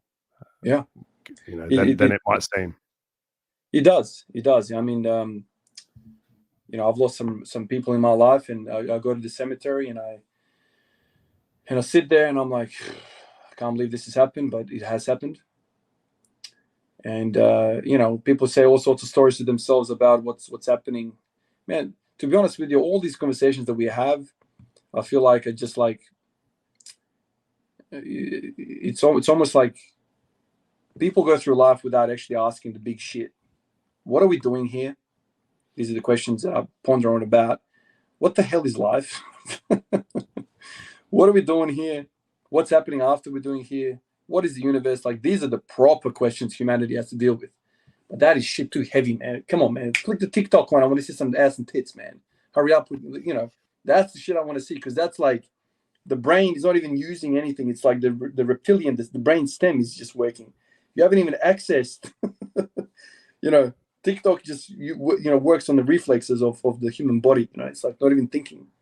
So people go through their life without thinking about the big shit. And so when things get hard, I don't know what it is about me. I just start thinking about deep shit. Start thinking about all, like, you know, the heavy stuff. And I'm not an expert in any of these topics, but like, yeah, I like to ponder on about it. And then some of these thoughts then make whatever my thing is really small. And it's so easily dealt with when you've asked yourself the big questions. But, you know, when I go to the cemetery, I sit there and I'm like, what the hell, man? So what now? Like, you know, when my grandma died, I held her hand and I said, "Oh, we'll see you in a bit." That's what I told her. I'll see you in a bit. And that comforted me. Whether I'm going to see her or not, I'm not sure. I don't have the answer for what's going on here, but I had a feeling that I was going to see her in a bit. And in a bit might be 50, 60, 70 years, might be 20 years. Who knows how long I've got. But I said to her, I'll see you in a bit. You know, and I cried a little bit, but I felt like I was going to see her again. And so these are the questions that concern me most. When things get tough, I always refer some of these questions, and then I kind of like, I have this like train of thought that I revert back to when things don't make sense to me and when they become overwhelming. And I guess you can call it a coping mechanism for stress. I think we all have our coping mechanisms. You know, I like to think. You know, some people like to drink. That's not probably the best thing. Some people like to go for a run. Some people squat. Some people, you know, I've combined squatting and philosophy in my mind, and I'm like, sit there, especially in my garage. And that's the other thing, man. Like, thoughts become so much clearer when you're moving and when you're training. I don't know why. Like, I'll train, I'll record, I quickly do the video, I'd start talking, and I'm so freaking wise just because I've exercised. Thoughts come to me so much quicker. I make these videos fresh, like, you know, out of the oven, basically. And I come up with some of these things. People are like, "Oh, Ivan, did you prepare this talk? Did you write?" Nah, man, it's just straight off the dome, man. Like, I spend a lot of time thinking about this heavy stuff, and it comes out in videos sometimes. Depends on the mood. Yeah, I'd say it's a reason why a lot of people like your videos, and I know it's part of why I have as well, because it's there's more going on. There's a stronger thought process. There's things being there's emotion involved in it, as opposed to, I don't even know. There's an emptiness to a lot of the stuff that is around in this industry and fitness and stuff. There's an emptiness to the way people talk and do things, and for a lot of people, maybe they're not in it as much as some of us need to be. For me, there's like a diary to your videos that I've always liked. Yeah. Kind of, and it's the way you explain it that makes me like it as well. I feel like, and the way that you started doing them, and it's like you're just doing them anyway. It's like it's you'd be doing it whether a single person could see it, and I think that, you know, they say like dance like no one's watching. You know, yeah. It's like, you know, it's like that's what it is to me. That's how I've always felt about what you do, because it's like, if YouTube was just this thing that didn't exist where no one could receive any of that, I still feel like you'd be doing it. And that's where the difference is, because yeah, you that's where you notice there's such a big difference between when someone's talking or someone's doing something. You can hear it when there's not a genuineness to it. It's not really coming from a place of they're trying to say something because they're feeling something. They're trying to say something because you're listening, and that's different, you know? So yeah, I think that's super, super deep, man. And I think a lot of people will appreciate that insight and kind of understanding that. And it's a big question. So you answered it very well. Yeah, Uh, it's a big question. I just would like say another thing. I think not that I'm a successful person any means, but like for me, what interests me most about Ronaldo, Messi, Djokovic, Federer, whoever in the sporting arena, to me, I feel like the top elite people are only separated by their mentality. It's how much discomfort can you process, and there's a story to be told there. If you say to yourself, I'm just gonna live in comfort all the time and my life is just beautiful, versus I'm here on the planet to suffer. I'm suffering. I'm always suffering, and I'm happy to suffer. That is a different type of, who's going to get that loose ball? The guy that's happy to suffer, and the guy that's looking for his Maybach or Ferrari. He just wants to live it up on the Bahamas. My friend, this guy over here is already signed up for suffering. He's going to jump through you to get to the ball. And so for me, I get most excited about hearing about people's mentality. Whatever, man. You bicep curl, you tricep extend, you go for a jog and all this stuff. That's all sexy and whatever. But the real deep and meaningful separation amongst people, in my mind, once you're at the level, right? I'm not at the level in powerlifting, but the people at the top, the genetically gifted, everything's going well. These people, the 1%ers of the 1%ers, are separated by mentality. And I truly, truly believe that. And every time I have a bit of insight from somebody that's on top of their game, I pay attention very, very closely to how they talk, how they carry themselves, what the energy is emitting out of them. Because I don't know if you've noticed this, but a lot of successful people are successful because of pain is pushing them. And I've seen that over and over and over and over again. Pain is the biggest motivator. Trauma is the biggest motivator. The people who have had a very, very happy upbringing with no pain, they seem to be, in my experience, to do less well. We all process stress differently. This whole death perspective for me, it's like that's a stressor. That's an abnormal thing to see every day.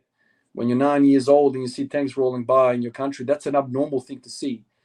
The stories from very early on, from the war stories, it's like that's an abnormal thing, right? And so I have an abnormal mentality to these things. And I reckon it's this stuff that pushes me for 1,700 days. It's not normal. Ivan, just chill out, bro. Just freaking watch some TV.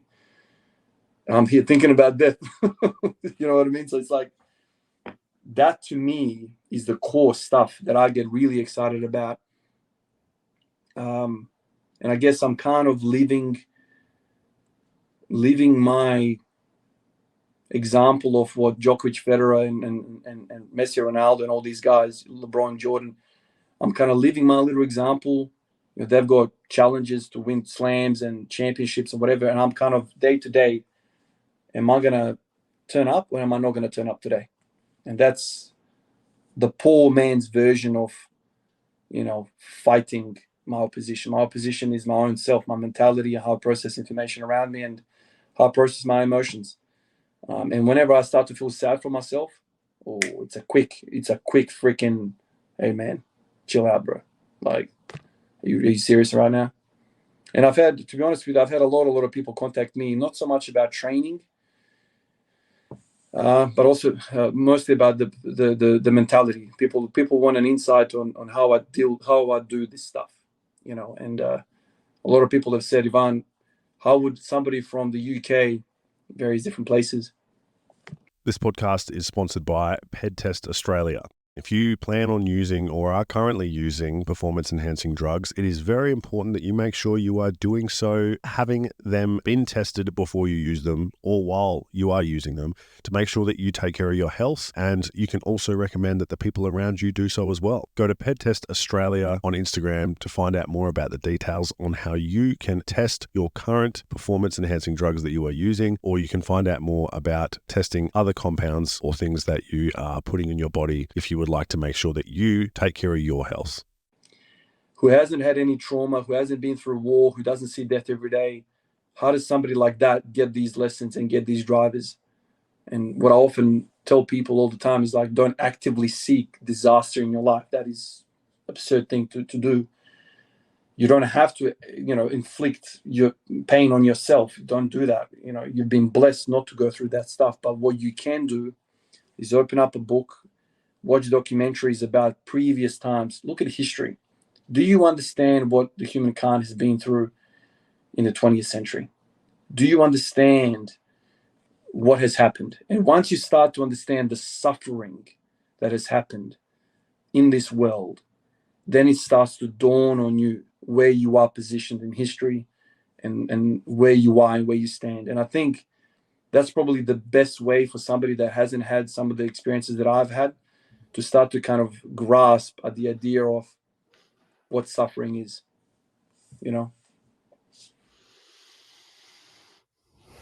There's a lot there, man. There's a lot. Yeah. I don't feel like there's too much that needs to be said. I like the way that you put a lot of that, and so I'm not gonna try and unpack that, because I feel like you really you put it out there, and I feel like I just want people to take that the way that it should be taken. So Yeah. I appreciate you sharing that sort of side of things, and it is. I mean, that's why I do this, really.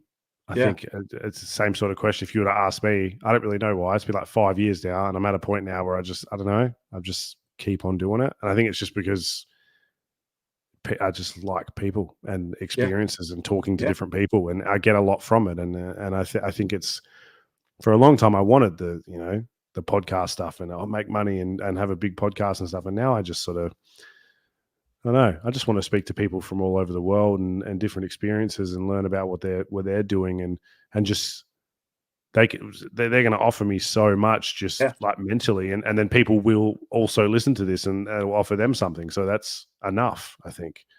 Oh, you learn. I mean, through that podcast, you can have access to people all over the world. If you think about it, you and I wouldn't be speaking if it wasn't for the podcast. What are you doing there? So it's like it's a really good thing you're doing there, and everyone's got a story, but you're going to hear everyone's story, so you get to learn from everyone. So you're kind of the ultimate winner. Yeah. Thanks, man. I think that's a great way to look at it, and I think that's like life. You said before, like part of like why we're all here and stuff. It's a connection is like such a big thing now, and there's so many things in the way of that are trying to stop that from happening now, which is a big thing for me. Like I'm huge on it. Like I'm like rude, to be honest, because I'm bad, right? I'll my phone and stuff. But if I'm sitting and talking to someone, and one of my mates or something, like I won't be polite. I'll say something, and it'll be like, "Hey, put your fucking phone down. Put your fucking phone down." Like, you know what I mean? Yeah. Oh yeah, I was just doing this for 2 seconds. Yeah, I know. I'll do it too. I know. That's all good. I do it too. You doing it? All good. Everything's sweet. Yeah. But fucking put it down now. You know what I mean? I'm talking to you. I want you to look at me while I'm talking to you. Because we all do it. I get it. It's hard. You get sometimes, but there's that connection is like, it's everything. Without that shit, we saw what happened, right? Yeah. COVID. We saw what it did to people. Mm-hmm. And that's when I started this shit. That's when I did, because I was like in a room, like banging my head against the wall, like, fuck, I need to talk to people, man. This is killing me. And so it's a huge part of it. And I feel like no one was ready for what we just went into, but I hope a lot of people. No. That's why I'm always hesitant. I feel like I always want to warn people, because the surface talk is all well and good, and absolutely, but I always feel like, oh my God, like I'm heavy, man. I'm I'm very heavy, and I appreciate that, and I often don't open up. I mean, private circle, obviously they know exactly what's up and what makes my cogs go. But I also appreciate not everyone is ready for the weight of the D word, right? Death. I sometimes think to myself, maybe some people will get PTSD from talking to me if I really, really start digging up the real heavy shit. I just, it's almost like, we talked about earlier, like, I wish everyone squatted. I also wish everyone thought about the right stuff, because I think too much of our human energy goes into entertainment and leisure, and the real shit isn't being discussed. And this is why we see what we see in the world. You know, it's gone so bad that we actually celebrate and we make people popular. Some of these degenerates have millions of subscribers, and all they really sell to us is flesh. You know, they sell to us, like I said before, ass and tits, sex. It's just, there's no value there. This is just pure consumption. There's no meaning to any of this, because once you satisfied that flesh, once you've had that little emptying of your hormones, what is left is nothing until the hormones start to replenish itself. And again, boom, it's like that whole TikTok thing. And not that not that I'm pro religion, but I feel like religion is dying on many fronts. But I think at least religion offered that thoughts every day. Like people used to go to church every single day. Like the Muslims will go to mosques a couple of times a day. And it's constantly thinking about the creator, whoever the creator is, whatever the story you believe in, but also your end. And that does something to you. It's almost like a similar thing. I'm putting somebody in a body bag. You're going to a mosque or a church or wherever, synagogue. It's the same. You're thinking about something that is not you. You're thinking about something that's, what is this? What was Jesus? What was Allah? What Muhammad? What are these people? Who are the Jews? What are we doing here? All I want is people to think about that. Because once you start thinking about that and all this other shit that concerns you, and you know, consumerism, every 2 seconds somebody's trying to sell something. You don't really care about the Mercedes anymore, man. I'm thinking about my death over here. I don't really care about the Merc. I don't want to buy the Merc. I'm too busy thinking about the real shit here. But the capitalism as a whole is based upon people not thinking, people consuming. But I'm very, very mindful of that. This is a bit too heavy for most people because, like I said, people don't practice thinking about this shit. And so here comes Ivan with a sledgehammer and he goes straight over the head. Like, what the hell is wrong with this guy? I believe there's nothing wrong with me. I feel like there's the general person does not think about this enough. And then a lot of people have said to me, Ivan, but that's really depressive, man. You're making me depressed. Oh my God, Ivan. Like, I'm like, no, it actually makes me happy. Like, I don't know why I have this opposite. I'm like, I'm so happy that I have this mentality, have these thoughts, and I'm free off of the noise out there. I feel like you should be depressed because you're consuming all of this crap. You're stuck like a rabbit running around like a little rat in a wheel. I feel like you should be depressed because you're bombarded by these insignificant thoughts. You got to think about some real shit, man. At a certain point, you got to think about some real shit. It doesn't really matter what car you buy because in 6 months' time, it's going to be boring. Haven't you learned that already, dude? You're 40 years old. You bought 100 million cars already, and everything gets boring. You meet that sexy girl at the gym. Oh my gosh, she's so good. Oh my God, oh my God, oh my God. You marry her a couple of years later, she's not exciting anymore because your flesh has been satisfied. Unless you connect with the deeper level of that human being, that soul, she's not going to be interesting to you anymore. And people are like, okay, discard her. Divorce rates are 50%. Makes sense. Oh, go off to the next thing. Oh, man, she's the best. Nah, man, you're just jumping from something new to something new to something new. And you're not really understanding the deeper level of what everything is about. And I don't know. I wish more people concern themselves because then, like, would we really be, you know, doing some of the things that happens in the world, you know? Would really people gladly go to the front lines in Russia and Ukraine and die willingly? Really? You really hate those people? Or is it the politicians fabricating a story and you go die for them? This is where I feel like the benefit is if we all start thinking about this heavy stuff. I mean, you know, the TV doesn't encourage you to think about this stuff. No, absolutely not. The TV is designed for you to be busy with this small stuff. You know, but yeah, it's heavy and it's not for everyone. I appreciate that. But I feel like it's, at least it should be trickled in, you know, at some point. Yeah, I mean, I'm with you, man. Yeah, it's not stuff that I feel.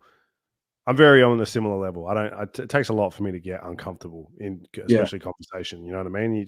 You get faced with some shit in life, and then you sort of start to get to that point, and it's just how it is. You know, it's. I definitely think that you step away from the artificial things, and then you're left with with what you are. You know, I don't own a lot. You know, like I'm Mm. big on that, and it's gotten worse. It's gotten a Yeah. lot worse, and I like own nothing. Mm. And so I sort of said this to someone the other day. I think it's why I'm so passionate about myself and my body and my health and Mm. things like that, because I feel like it's the only thing I really have. Yeah. I feel like my flesh and my bone and my mind is that's everything. That's the only thing I truly own. None of this Yeah. other shit I Yeah. really own, and I don't own anyone and no one owns me. And it's just, I just feel like, at the end of the day, it's like you drop me in the middle of a forest and like I'm me. I got nothing else. You know what I mean? So we utilize these other things in life to help us do things, and we're doing it like right now and all those sorts of things. That doesn't mean we shouldn't do that, but there's a certain level of like recognition that lies within just like humanity and being human that Yeah. that you need to that should be like a big part of everyone's day, is like focusing on being human and feeling human and things like this. There's nothing wrong with thinking about death, because if you find it depressing, Yeah. maybe that's got a little bit to do with your relationship with it. Maybe you should Yeah. be able to think about it without it feeling that way, because it's something that you're at peace with and you have a good relationship with, and you can think about it because it is just a part of life. And obviously someone like yourself, man, I mean, the job that you do, Yeah. it changes the chemistry in a person's brain, I think, because Yeah. Sure. surgeons and things like that. I mean, it's really full on stuff, But we also, it's funny because humans are also obsessed with it. Yeah. It's how many like, it's really big with like females too, right? Like how many female friends do you have, or like maybe your wife's friends, or like your sister or something, Yeah. and she's like, oh my god, the disappearance of Yeah. Emily someone, and they're watching these documentaries about how this girl got human trafficked and killed, Yeah. and they're watching them, they're binging them, and they love it, so it's, I think we're fascinated with it, but it's funny because we can watch these horrible films and all these horrible things, and we're fascinated with it, Yeah. and then Yeah. when you want to have a genuine conversation about it, Mm. it's like it's too real. It's like, no, let me take it back to the fantasy thing where it It's was on a fantasy. screen in Yeah. front of me, and I wasn't involved. I was like, it's that escapism into something. Yeah. It's an interesting thing, man. It really is It an is. It interesting. is. Yeah. I don't know whether you go to the gym, like I said, you start squatting, start moving your body, blah blah blah blah. So you're improving yourself, like you said. That's the only thing you have is your body. Maybe I've taken it wrong, 2 steps forward or whatever. But I was like, cool. I'm getting my physical uh, uh, existence better. I'm feeling better. I'm feeling stronger. I'm progressing. I'm getting stronger.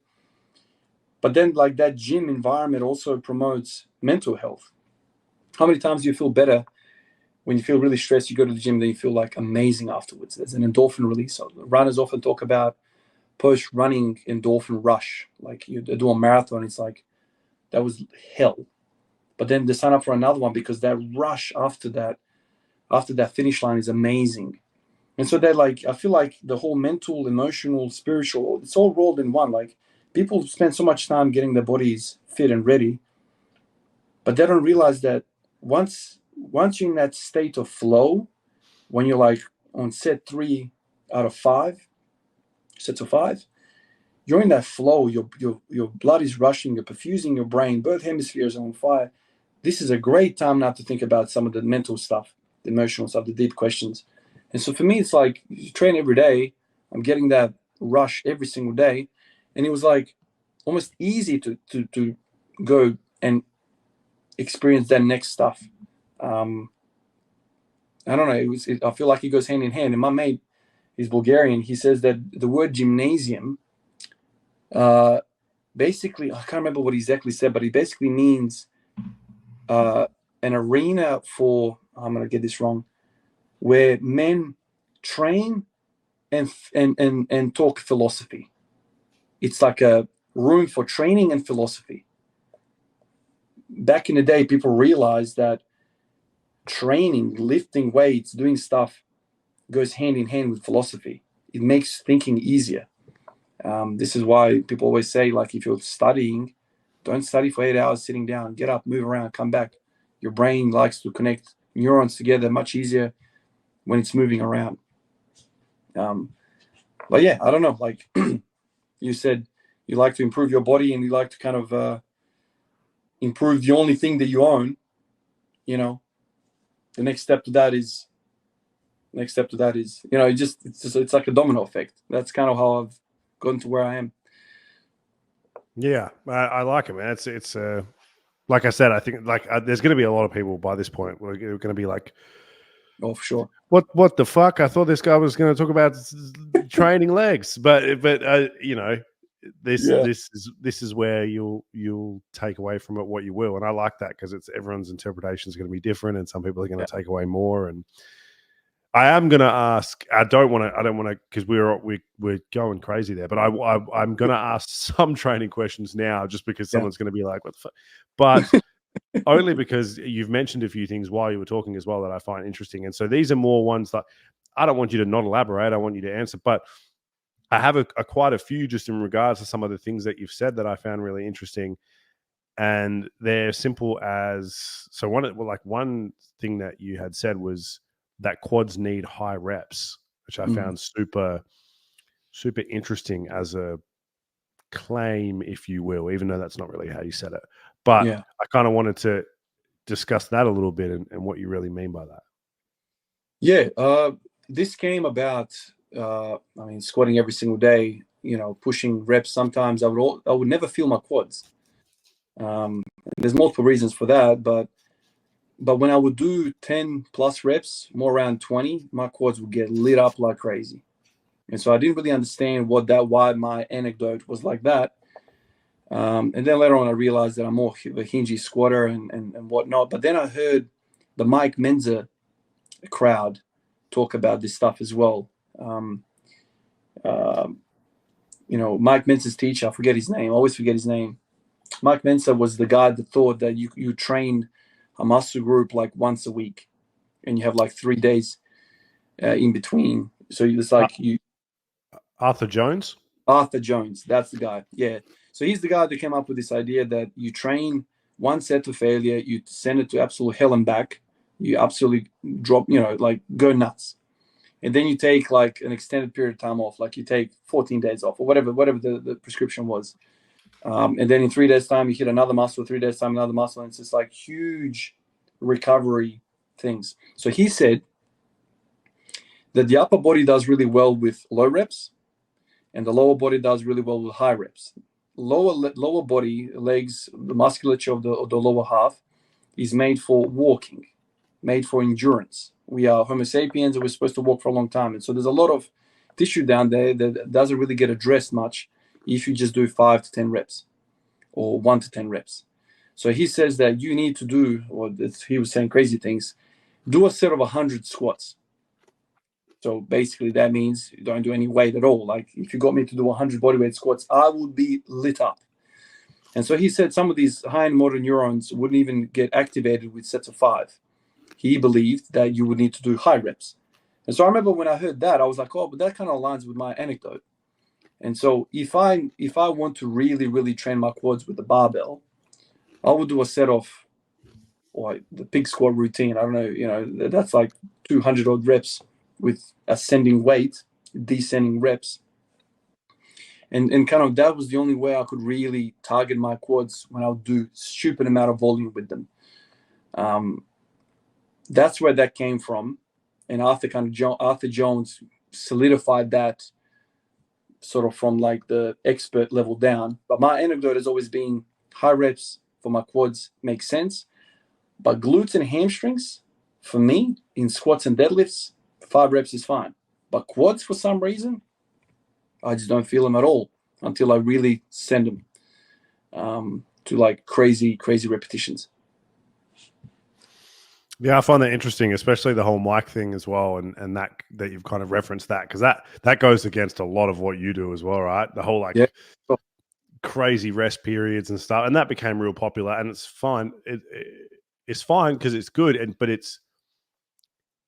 there's two sides to it. There's people who are like, it can still work and you can grow.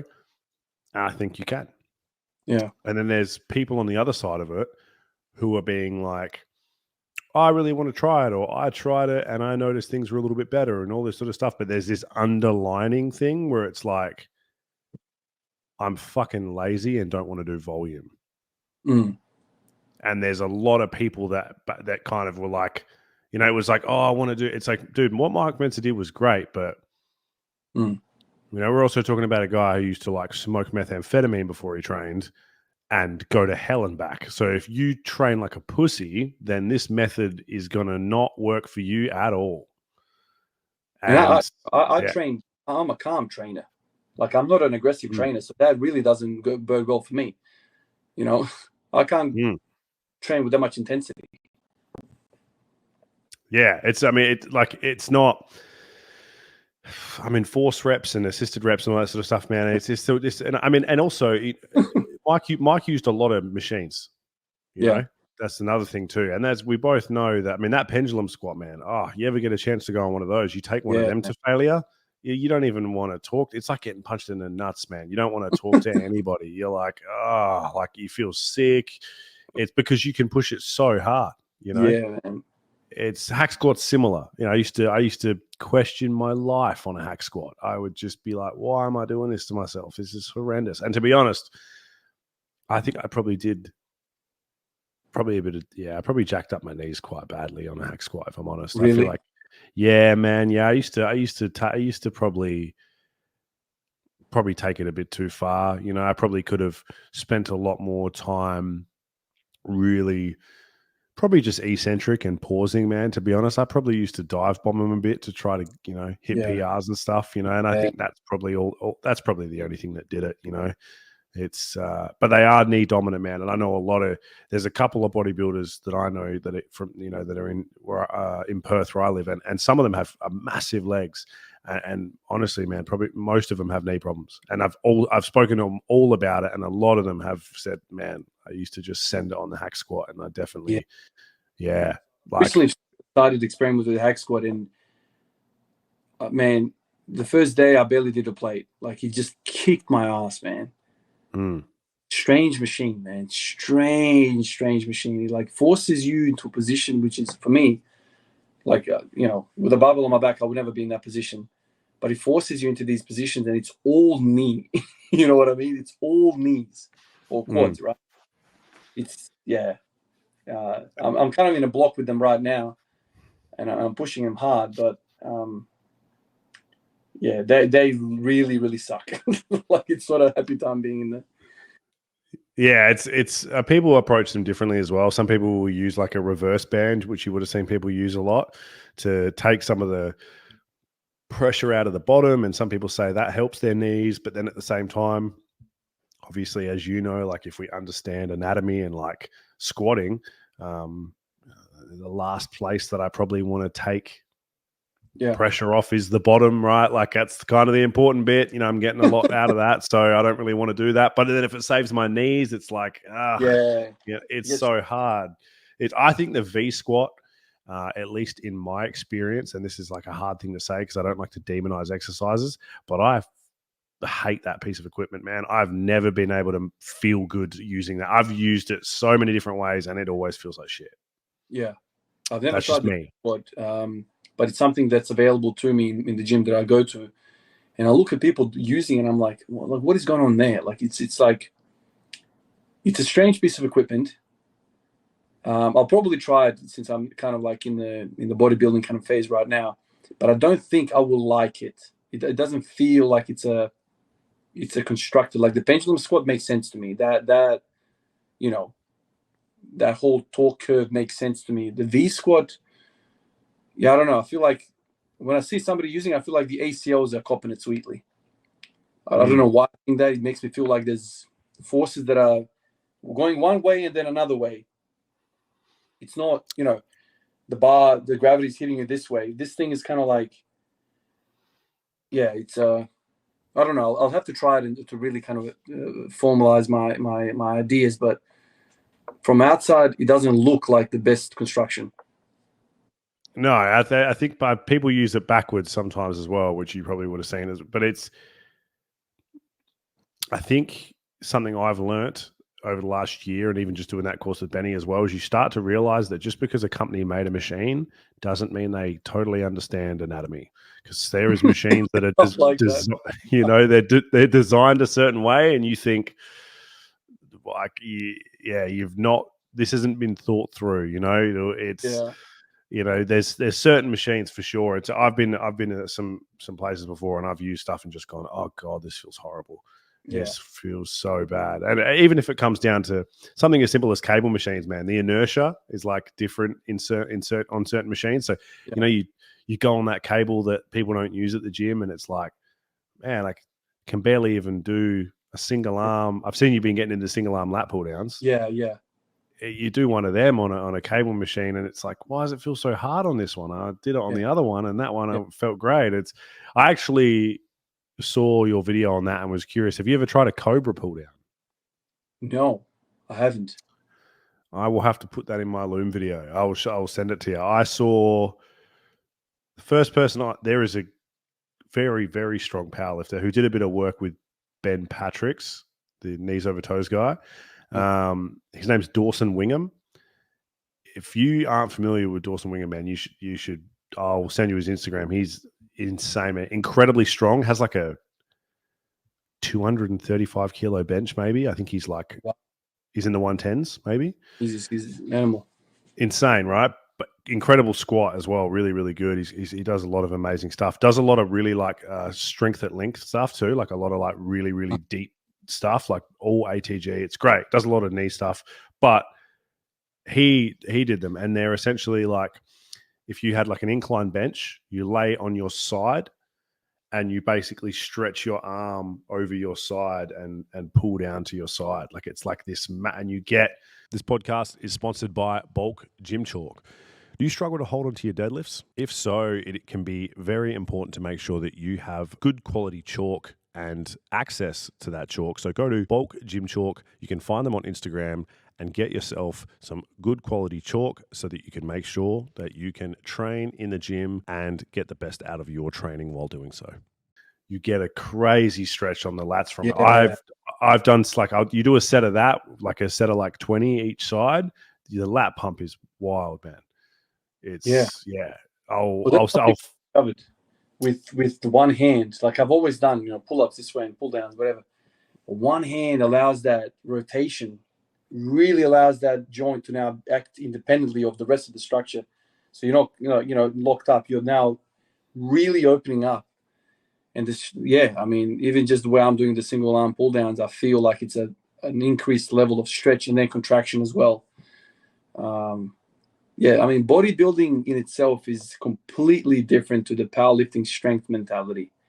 And this is something that I've recently learned about to allow some of those ideas in. I've been very restrictive in terms of my thinking, in terms of that. But now I see there is a place for it. And, like yesterday, the fellow that I spoke to at the gym that could bench over 200, he basically said to me, 90% of strength is bodybuilding. I found that really, really a powerful statement. Obviously, that's his take, his experience, his anecdote or whatever. But I found that a really, really heavy weighing on bodybuilding. And that's something that I didn't appreciate for a very long time. I would spend way too much time of my training time with low reps, high specificity, no variation, low reps. And you kind of get you're very neuro, but there's no muscular. You're very good at using the 4 cylinders that you have, but there's only so much juice you can squeeze out of a 4-cylinder engine. How about we get a couple more cylinders into this thing, man? Get a 6-cylinder engine. Get some damn mass into the frame, man. But yeah, you live and learn as you go along, man. But, this bodybuilding shit, man, like the length, I feel like I've never done a freaking pull down in my life after trying that. Yeah, they're good, man. It's like, I'll send you this variation. You can have a play with it. It's good, man. I love that sort of thing. It's the anatomy side of it and pushing these different stuff. Maybe maybe just thinking more positions than exercise is where I feel like, and you start to think about movement as opposed to exercise. And then you start to go like, actually, how do I want to move for this? And then it makes more sense,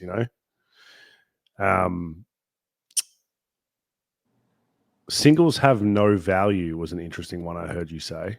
And you kind of elaborated on it. You didn't totally mean that they're useless, but it was really interesting to hear you say, because especially when we first started talking, you used to do a lot of them. Like, you did that. You squatted 200 kilos, 15 days in a row at one point, and they were singles.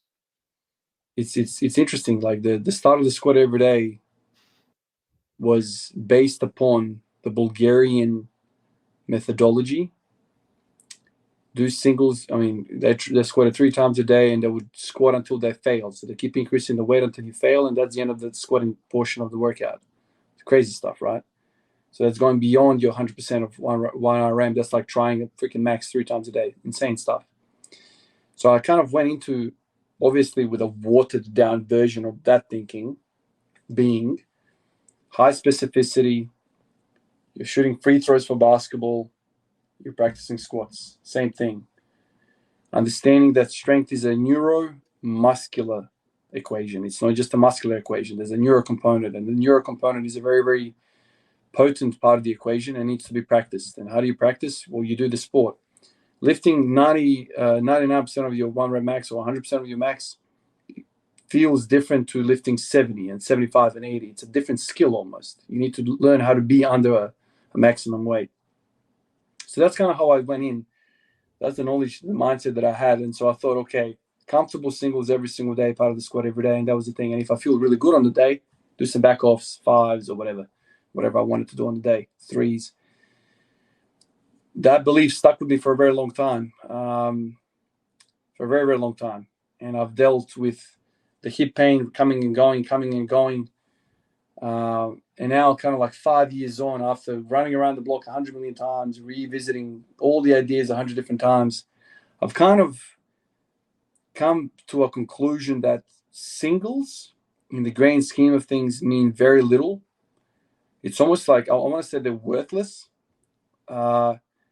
because they only keep you good at lifting singles, but they don't build anything. So it's kind of like the singles are your basketball match. So you played basketball. This is the match, the game day, the footy game, whatever. You're actually playing the sport. But if you don't train at all for your sport, you don't do drills, you don't go to the gym and do some conditioning, you don't do any of the weaknesses training that you have. So you're a basketball player, you have no left hand. You can't dribble with the left, you can't go left, you can't lay up with the left. You're not gonna do that in the game. You're not gonna be doing any of that stuff, working on your weaknesses and building during the game. In the game, you just do the things that get the job done. And so we all want to build to a height that we haven't reached before. This is kind of the statement that I kind of came up with. Singles are useless for building. Building is done with reps, rep work. You're building qualities with repetitions. Doing a single is very, very particular what it's trying to get you to do, and that's just get better at doing it, the single. I've done stuff in the past, man, where I've been so determined for high specificity, high intensity, low volume that I was like, okay, I've done blocks, man, where I'm not going to do anything more than singles. So I'll just do, man, you're going to think I'm crazy. I've done like 25 singles in a session, right? So I'm like, I'm going to keep that shit so freaking specific so I can squat 200. Damn it, I'm going to do 20 singles of 190, right? That's insanity. But I would take like 5, 10, 15, 20 minutes. I'm like, whatever it takes.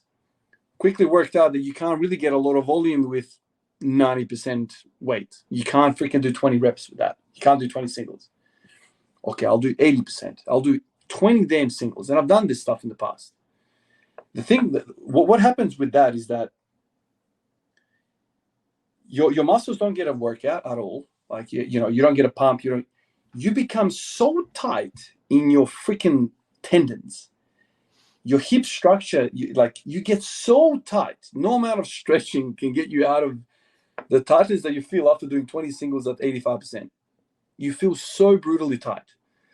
And I've done many of these type of sessions before. And then I would like stretch. Okay, so if I'm going to do it, I got to stretch and stretch and stretch and stretch. But the thing with singles is that the reason why the body gets tight is to prepare for tomorrow's stimulus, which clearly is squatting every day at freaking 95%, 90%, 85%, whatever the thing is, every single day for crazy amount of repetitions. So the body gets tighter and tighter and tighter because tight is strong.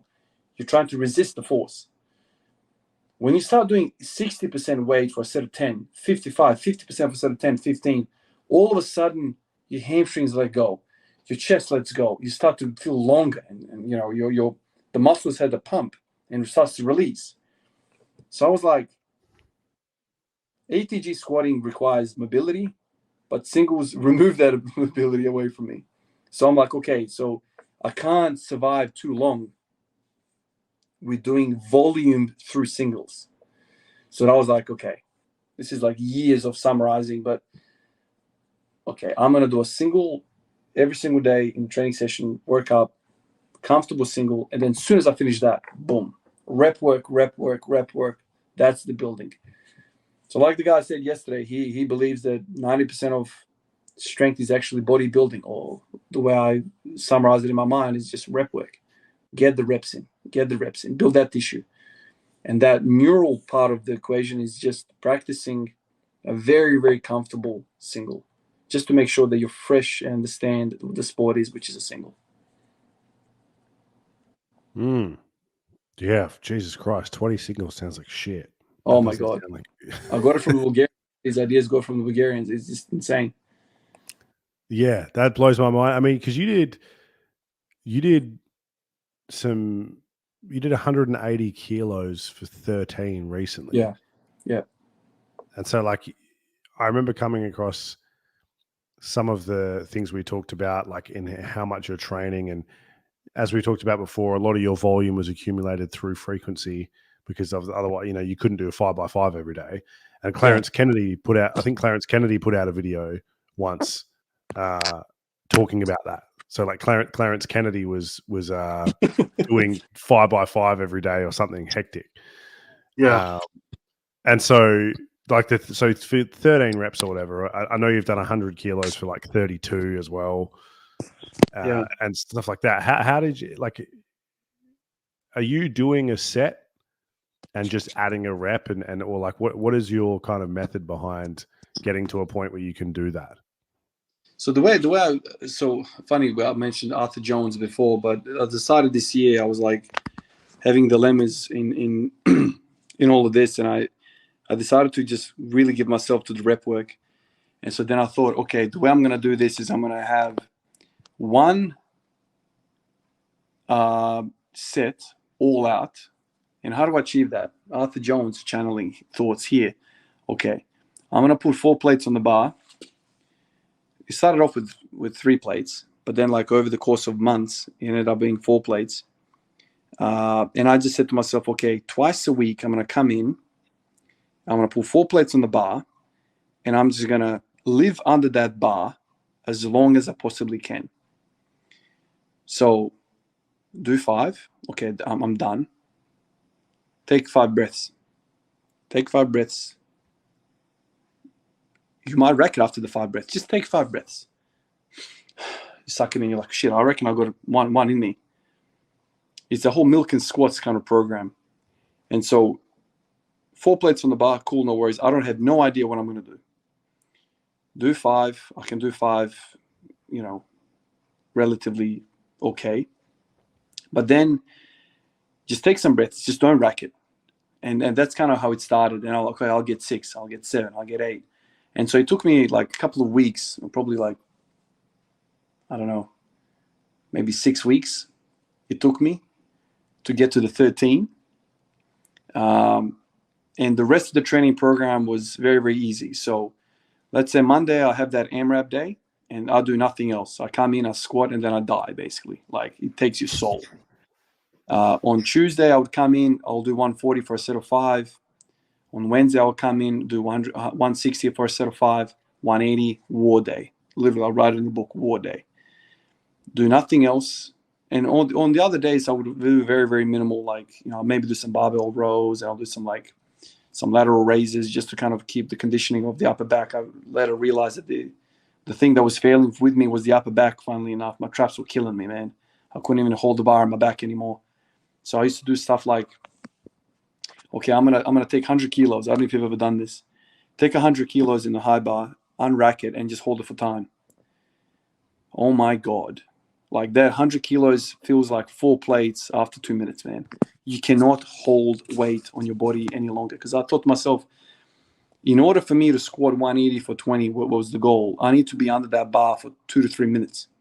Okay, can I have 180 kilos on my back for freaking 3 minutes? I can't. I can't even keep 100 kilos on my back for 3-4 minutes. And so it became like that bar almost starts to like eat away at you. So it's a complete isometric. You're just standing there. But even standing there with weight on you is damn near impossible. And so that's how I viewed it, man. I'm like, okay, if I can keep 180 on my back for 10 minutes, this is the thought that I had, I can get to 20 reps. I will rest at the top. But it's not resting at the top, because just holding the weight on your back is everything. And so that's kind of how I opened up the year this year. I like the Arthur Jones idea of high intensity training, because for the longest time I did volume through frequency, and it was all very kind of comfortable.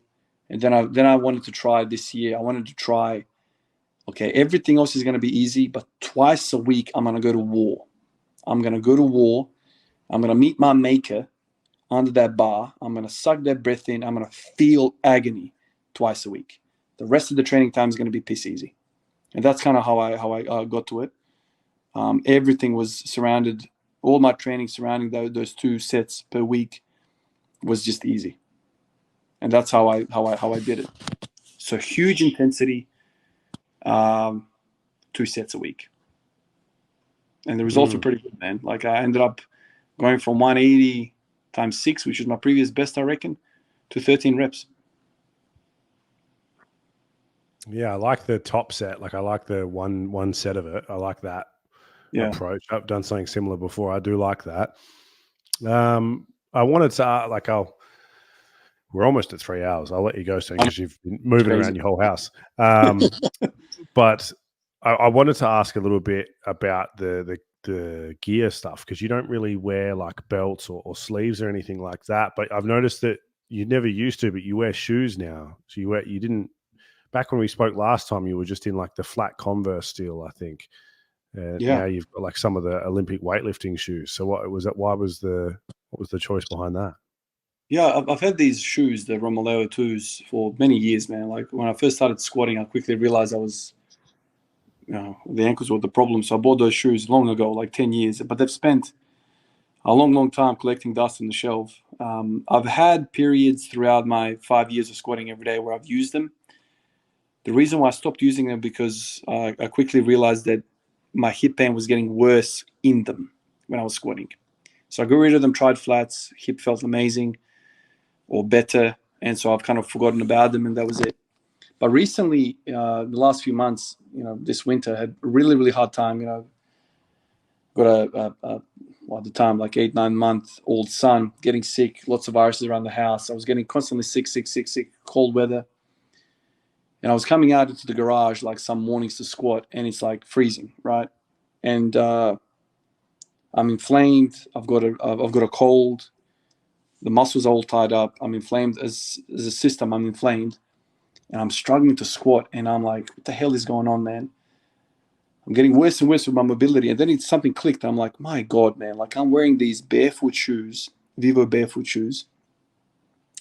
I'm on concrete. There's no gym flooring. My feet are frozen. If your feet are frozen, the Achilles is frozen. Your calves, everything's frozen. I'm supposed to get dorsiflexion out of frozen feet. So I'm like, man, I need to put some shit on that's actually warm around here, man. Like I'm wearing a freaking hoodie and all this crap and thick pants. My feet are frozen. Maybe that's why I'm leaning over so much. So I was like, okay, let me get some Jordans. So I put some Jordans on, and I'm like, oh my God, my feet are so toasty now. And because my feet started warming up, I started feeling like I'm more upright. And it's just simple as that, man. Then I was like, okay, cool. And then some of the boys were like, man, just put freaking all these shoes on. Why are you dicking around with these freaking Jordans with the air pockets everywhere? And that's how it happened. You know, it was just purely just to keep warmer. And then around the same time, I was also thinking my quads are the weakness. Might as well stick with the freaking heels and really emphasize the quad activation with every squat that I do. And that's kind of how we stuck around. And, you know, I kind of promised to myself, as soon as it warms up, I'll go back to barefoot shoes, the flats. But now that I'm in this hack squat, belt squat period, I might as well stick with them. But I'm weaker. I'm weaker in them. You know, I'm much stronger. I feel much, much stronger in the flats. So I'm kind of addressing a weakness, which kind of fits into the theme of bodybuilding and chasing weaknesses and doing all this other stuff that I'm not very good at. Yeah, I find it interesting because they sort of encourage you forward sometimes, the shoes, which is like a downfall of them, I would say, if you already sometimes maybe have an issue with leaning forward, but then it's an interesting one. I prefer barefoot. Hey, like I don't know what it is. Like there's a place that I was training and it was like the old like wooden flooring, cast iron plates, and just barefoot in a pair of shorts and a singlet. And like that seems to be like it feels horrendous when like week 1, and then by like week 6 feels amazing. Like that feels so good to me. And you feel your foot on the ground. It's yeah. Man. Yeah, it's people find it weird, and do you need to be hydrated? If so, you can do so with some Thirst Trap. This podcast is sponsored by Thirst Trap, and we are hydrating constantly on this podcast with Thirst Trap. You should have some Thirst Trap. I mean, you just get too much. You know, it's too much of a thing. You're not allowed to be barefoot in a gym. People hate it, but it's this gym. You get away with it. But yeah, I find it interesting, man. Like from the stuff, there's lots of stuff I wanted to touch on, but we'll go on forever. I'm sure we'll talk again one day. So it's just there's lots of stuff in here about like power training that I found interesting and all these certain things. But I think that if anyone really wants to understand that stuff, they can just watch it, because as I said to you, that's one of the things I really like about what you do. It really is like a guy doing his thing and talking out loud. Like, and I love that, because it's like it's in a world where everyone's trying to create content to help people consume, I feel like it's a really genuine form of content that's not doing that, and I feel like it speaks volumes. You know, it makes it so much more digestible to kind of listen to that. There's nothing more. I don't know. There's nothing more kind of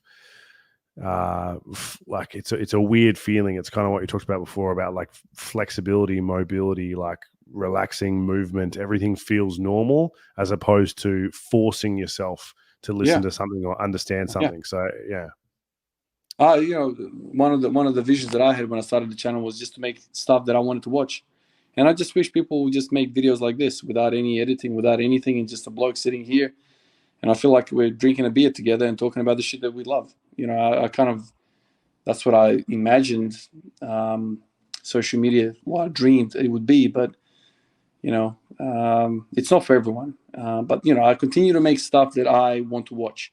So if I pull up a video on day 400 or 600, I don't mind watching myself talk about this stuff. And I'm getting a visual, what he's talking about. I'm listening to what he's talking about. That's the kind of stuff that I want to, and that's what guides me day to day, man. Like, do I want to watch this stuff? And that's how I sell it to myself, man. And you know, clearly there's a lot of people out there who feel the same way. You know, lots of people who just sick and tired of the shit and just want to actually get to the point. You know, get to the point. Like, just, let's talk stuff. Cut all the crap out. Let's talk. Because we all love to train. We all love powerlifting, bodybuilding, whatever the genre is. Let's just talk about it, you know? And that's kind of what I do. And there's no filtering. There's no nothing. I make mistakes. And then I hit the comment section and I hear about it and I love it and I learn and I'll do it again tomorrow. Yeah, I like it, man. It's a level of exploration as well. Yeah. That, you know, that's too many people are operating within what they already know, and it's like there's nothing more like free and nothing. And the comment you made about like it feels like we're just having a beer, like that's that thing for me. That's like why I've done so many podcasts, man. Now, like not even that many. I guess I say so many, but not even 150 yet. But you know, that's a lot of experiences, and there's a lot of ones that feel very stern. And it's for me, it's like I get asked, "Oh, how was the podcast?" Yeah, it was okay. You know, but it's very you do have those certain times where you connect with someone and kind of get to that point where you are passionately talking about something that you love, and there's a level of like I think vulnerability that you can have out there as a person, and it's just two people, and it's just that simple. And I think that it's just it's so valuable, man. It's so hard to, and especially just even between men, if you want to get specific like that. It's the amount of dudes who just have like so many guards up where you can't even like for them to even talk passionately about something is like they won't. And it's like, man, like I don't do people get weird, and it's like, man, I want to know what fucking drives you. Like I want to know what you're interested in. I want to know what you care about, you know? That's the real talk. All this other shit is just, you know, I don't know. I mean, I'm happy talking, you know, whatever, like with anybody. But I feel like for me to connect to somebody, to feel that energy, like we gotta talk about some real shit, man. You know? It's otherwise it's just flexing and bullshit, right? Like my number one thing, man, is like when I like, and I have like this rule with one of my mates. You know, he's like similar in that way, and he understands when we see each other. It's like when I say like, "Hey, man, how you been doing?" I don't want to hear like, "Oh, man, just sitting here working." Yeah. Like, motherfucker, we're all paying bills. Like, you know what I mean? I don't. How are you doing? You know, that's what's right. been going? What's going on? Is tell me about some horrible shit that's happened. Tell me what's bad, and then tell me about something that's kick ass that you achieved. Are you listening to a new book that's fucking inspiring you, bro? Like, hit me up. Like, that is so hard to find now with people. Oh, without a doubt, man. And you know, to me, I'm like, I mean, the boys that I'm friends with, you can just imagine how they are. Like, we have couching sessions, and it's just fucking, you know, it's philosophies. We just go on to town, you know, like real shit. And this is kind of what's drawn us together, us three, you know, about, you know, because we're all like that. Because let's cut to the bullshit, man. No one in this world is like I've been on this earth for 35 years. I know the struggles, man. Everyone has got an obstacle, and everyone's got a struggle. I want to know about that. You know, for me to sit here and to pretend that there's a guy out there who's just loving life and it's just so easy, everything's good. You're not being honest, because everyone has dark, rainy days. Everyone has demons to fight every single day. But maybe people just don't have the courage to even talk about that, and they just like to talk about it in their own mind internally. But I feel when you share your struggles with somebody else, your ideas, your unsolved mysteries, your discoveries with somebody else, just the act of talking solidifies some of your beliefs and makes it clearer. I don't know if there's a proper term in psychology for this, but you know, general writing is another thing I do. You know, not every day, but like, you know, I write my sets and reps and I write some stuff. It's so powerful, man. You know, and that's another thing which I didn't mention, dude. Like, I'm journaling with this YouTube channel every single day. I sit down and I speak into this freaking abyss, upload it. I'm literally journaling every day. You know, sometimes I talk about training, sometimes I talk about, you know, the struggles, what I've seen, how I process stuff. And maybe that's another angle of all of this, why I do it every single day. It's freaking therapeutic, man. It's therapy, man. I'm therapy, and my therapist is the 100,000 listeners that are sometimes watching. And that's another angle that we haven't discussed, but it really is therapy, man. Like, and everybody has something to offload, you know. I don't get into the private stuff, obviously, on the channel, but everyone's got stuff to deal with, you know. And like you're saying with your mate, you know, I know you're working. Just tell me some shit, man. Like, you know, what's going on. And, you know, if we talk about mental health in men and why damn near 70% of all, 80% of all suicide comes from men, because we're shit at it, man. We don't tell anybody anything. Shut the fuck up. I know, man, shut up, man. Just get to the point, man. Tell me what you're really feeling, man. You know? And, you know, I think women are much better than us when it comes to this stuff, but I think that's another angle that we're horrible at it, man. As a sex, we are horrible at this shit.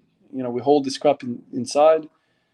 You know, we have our quarter life, half life crises, and freaking some of us do crazy, irreversible stuff. You know, and then everyone's left around suffering.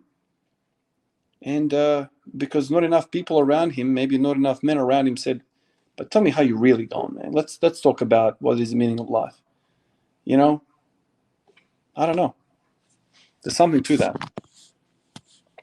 I think you're spot on, man. I find it kind of ironic, you know, with the way that you put it and why, you know, some people don't talk about it, because it comes back to squatting, right?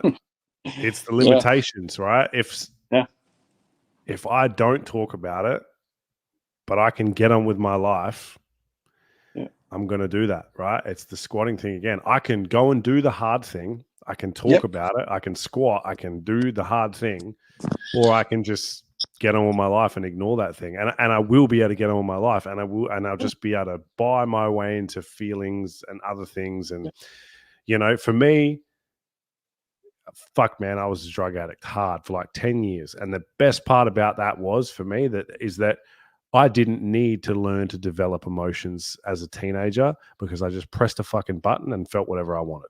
Yeah. And I loved that. I loved that for years, until it got to a point where I just couldn't even be outside anymore. And I had all kinds of issues, right? Because I didn't let my brain develop properly. And it took me years to feel normal again. And I still don't now. I took something away from myself in those years and destroyed my development when it comes to everything, when it comes to my brain and the way I process things, decisions, everything. And it's because it was easier.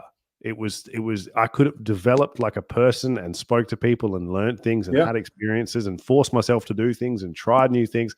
And it was fuck tons easier to just sit in a room, press a button, feel whatever I want. Like alcohol is probably the worst one, right? Like I would say that. I think alcohol fucking poisons our country. I think it's, oh my God. You know? And it's become like you can't have a gathering without getting smashed. It's just it's like it's sewn into the fabric of society nowadays. It's like unbelievable, man. Well, look at what we're doing right now. I even said before, it's like we're sitting and having a beer, but we're being able to have this conversation clearly and concisely. We're talking about things. We're being vulnerable. We're talking about the hard stuff. We're doing all this sort of stuff. And you know, I haven't had a drop of alcohol, neither of you, you know?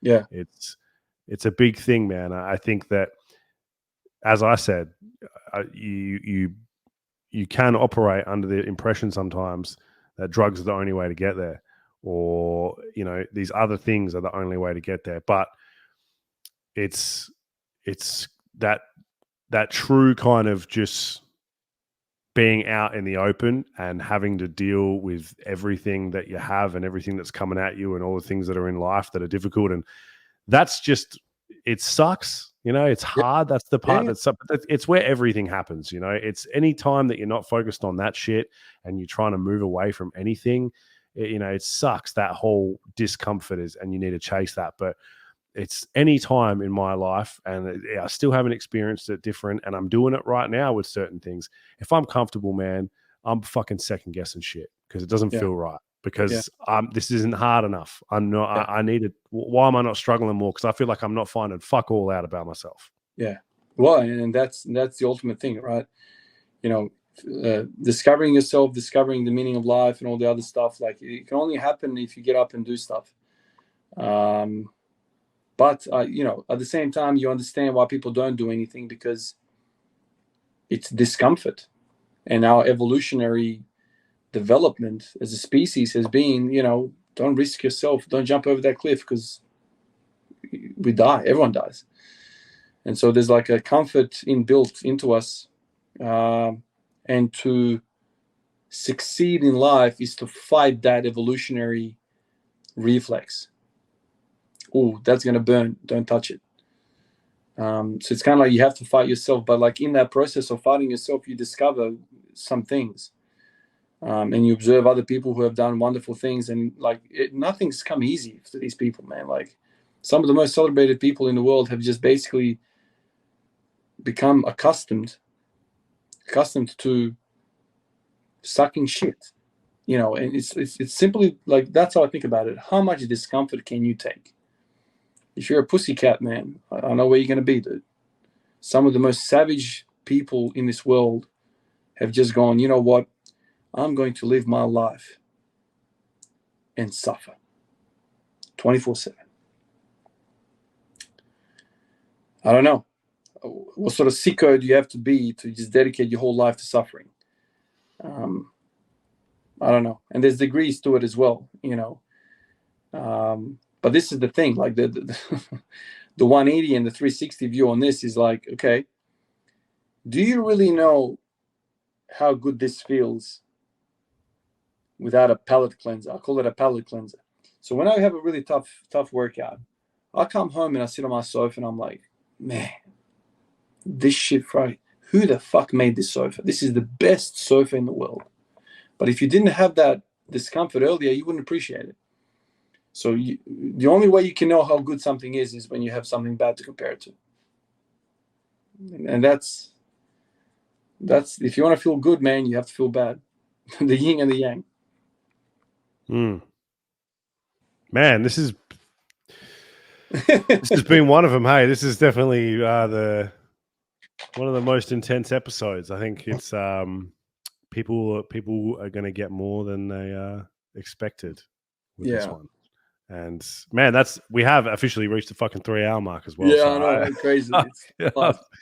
It's crazy, man. I really enjoy our conversations, and I'm so glad that I was able to chat to you that first time, and we were able to kind of stay in contact and chat again. And to be honest, man, I think that life, goes all different ways and happens all different kind of ways, and you never know where things are going to go. Man, I hope we can, and I hope I get to meet you one day. I'd love to squat with you one day. That'd be an awesome, experience. And you're in Adelaide, yeah? Adelaide, yeah. Adelaide, still in Adelaide, yeah. So I mean, I've not been to Adelaide, and it's like, I don't know. I can't see any reason why I couldn't, meet you at the commercial gym you go to one time and do a squat session. It would be, to me, that's a thing in my head, in my life that I think about now. There's another guy that I speak to from Canada, and it was the same sort of thing. I said to him one day, and then I was like, man, there's no reason why I can't like put that on my list of something that I want to do, right? Like that's where the podcast is really that much more to me. I think I feel like actually getting to meet the people that I connect with and have really like learnt from. I find what you've done and who you are as a person to be really inspiring, man. And I think that there's a lot of things to be thankful for in life when you get to meet people and have experiences, and this is one for me, so I'm sure a lot of people listened and enjoyed it, but for me, this is something that I selfishly enjoy. This is, if no one was listening, I take a lot away from this and our interactions.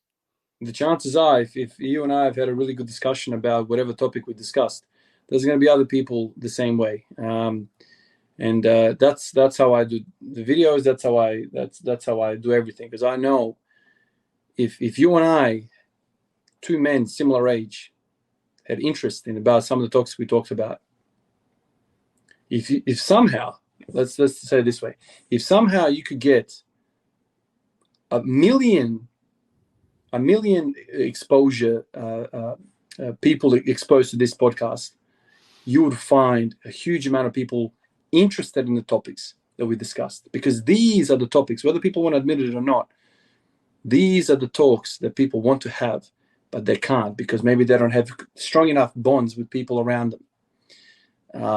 And this is why I think podcasts around the world are becoming more and more popular. It's kind of like the antithesis to TikTok. I mean, TikTok is great, but the bonds which TikToks create chemistry-wise is very weak. Deep and meaningful conversations, deep dives into philosophy and religion and questioning our existence. This is where you discover, like you said, who you are, what you want to do with this thing called life. How long do you have to live? So I have no doubt that, who cares how many people watch? But I have no doubt the people that do stick around to the end, they'll always find some value, because internally they'll have their own dialogue and answers to some of the thoughts that we had. Yeah, absolutely. It's really like all we, like I said before, with me, myself, and my body. That's all we have sometimes. Like, is that Yeah. that like our mentality and our thought process, and that's something we own, And so, like when people, it's that kind of thing of that relation that we get when we hear someone say something that we relate to, even if it's like something as trivial as like a movie or whatever, and you have that thought process like, oh, he's seen that, yeah, I love that, Yeah. like that. If someone's listening and they think about that in that same way, and they hear that stuff that we kind of went into, and they process it the same way, that's like I don't know, that's really like a big part of this for me. Hey, like knowing that there's like a connection from that. Like it's like like someone who's it's like we're sitting in a room talking, and there's someone else in that room, and they overhear it, and they're like, oh, hey, that's wow, that's really something for me. And that's like podcasts can get lost in that. There's so many, like, I don't know, ones that I would say are very like, I don't know, maybe they just want to be funny, or maybe it's about financial things, or that's all cool as well. But I find like this sort of thing, as you said, is like a rarity. And so hopefully for a lot of people, and even just your listeners, man, like this, we've probably touched on some things you've never talked about. So hopefully they can. I mean, a lot of people on Instagram, like we posted this thing on Instagram, a lot of people on Instagram probably don't watch the YouTube. Like a lot of my colleagues from work and whatever, the everyday, squat every day and focus on squatting, can get, for somebody that doesn't really care about squatting, can get a little bit, dry. But these topics that we're talking about, I mean, tell me a human being on the planet right now that doesn't appreciate some of the thoughts that we spoke about. I mean, this impacts everyone, man. Like whether you squat or not, like, questions about your existential thoughts with everyone. I mean, this is the way it is. Yeah, we were able to and it's made it more digestible for people as well, because we've taken it from squat every day to just being human, because it is so being human. And all I know is that this is my problem. I don't want to be that guy who watches the Netflix documentary and then changes his whole life or diet around it. But I just want to go and squat right now, and I want to squat tomorrow and the next day. So I don't know, man. Maybe I might have to start, because it's feels like I feel like that's the big thing here, is that there's so many things that you can do, and as don't let perfectionism get in the way of execution. Just go and try something, and you never know. It might be day 1742, and then you're thinking, shit, if I never tried that, and it wouldn't be today. It's a habit. It's a habit. I don't know, even if I went for a walk for 1,000 days in a row every single day, it becomes a spiritual thing, because you're doing it whether you like it or not, and it becomes a vessel into certain thoughts. So it's like the act doesn't really matter, but the habit does. My quote on my squat rack, man, many years ago, I wrote before the squat everyday journey started. It's a quote from Aristotle, and it's my favorite quote. And I love philosophy, but this is my favorite quote, and it reads, I forget it now. I read it every day and I forget it. Excellence is what we. I forget it. Oh my god! I can't believe I've forgotten it. Excellence is. Excellence. Oh my god! I've forgotten it. I read it every day. Let's see if I can find it. Excellence is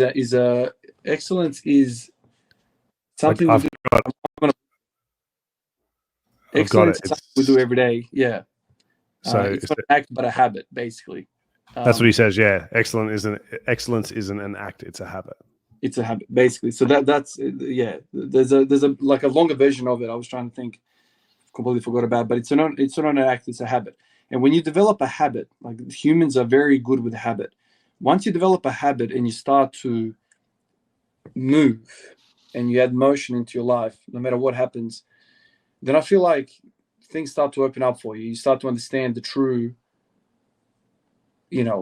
depths of what's going on. And so doesn't matter what happens in my life, I'm going to be squatting tomorrow. Unless something catastrophic happens, I'll be squatting tomorrow. And yeah, and you revisit the same thoughts. It's kind of like I go into a squat, the same thoughts kind of get reignited sometimes. And yeah, it's really funny. I started off squatting and ended up deep into philosophy and questioning everything. So it's much, much deeper. And this is something that a lot of people don't understand. Casual viewers maybe don't understand, but it's much, much more deeper than just squatting. There's a deeper element to it. And I think anybody could access it. It doesn't really, you don't have to squat, man. You can freaking do whatever you want. You can draw, it doesn't really matter. But becoming, well, there's that word again, discipline to do something every single day. It's just, it's very, very powerful. It's a powerful tool. I couldn't agree more, man. And I think, yeah, anybody who's listening is probably aware of your channel anyway, so they are probably watching. But if you aren't, this is your first time hearing of Ivan, you should definitely go and check out the channel, because you will be able to go through every single day with great quotes and philosophy and all kinds of stuff that you're not going to get from your regular fitness influencer. And it's one of a kind. And I think that, that alone just says a lot about what you're doing. And it's on the surface, it's just squatting to a lot of people. But I think once people follow you and they hear what you have to say and they understand your approach to things, people will start to learn why it is what you're doing stands for a lot more than just squatting with a barbell. Yeah. Yeah. So look, man, I appreciate you. I'm thinking it's late for me. It's almost midnight where you are. I appreciate your time, man. I speak to a lot of people in different countries, man, and sometimes I've had to be up at like 4 or 5 in the morning, and it can be hard to work out. I'm lucky we're a little bit closer, but man, look, I really appreciate it. It's been great talking to you again, and I look forward to the day. I'm going to say it is going to happen. We're going to squat Glad together. to have you here anytime you want, man. Yeah, man, I'd love that. And I better start tomorrow then, because I want to make sure that I can squat something half decent by the time I come over. So I'll start tomorrow and squat every day until I see you, and then I'll be stronger. I love it. Thanks again, Ivan. I appreciate it, man. We'll talk again.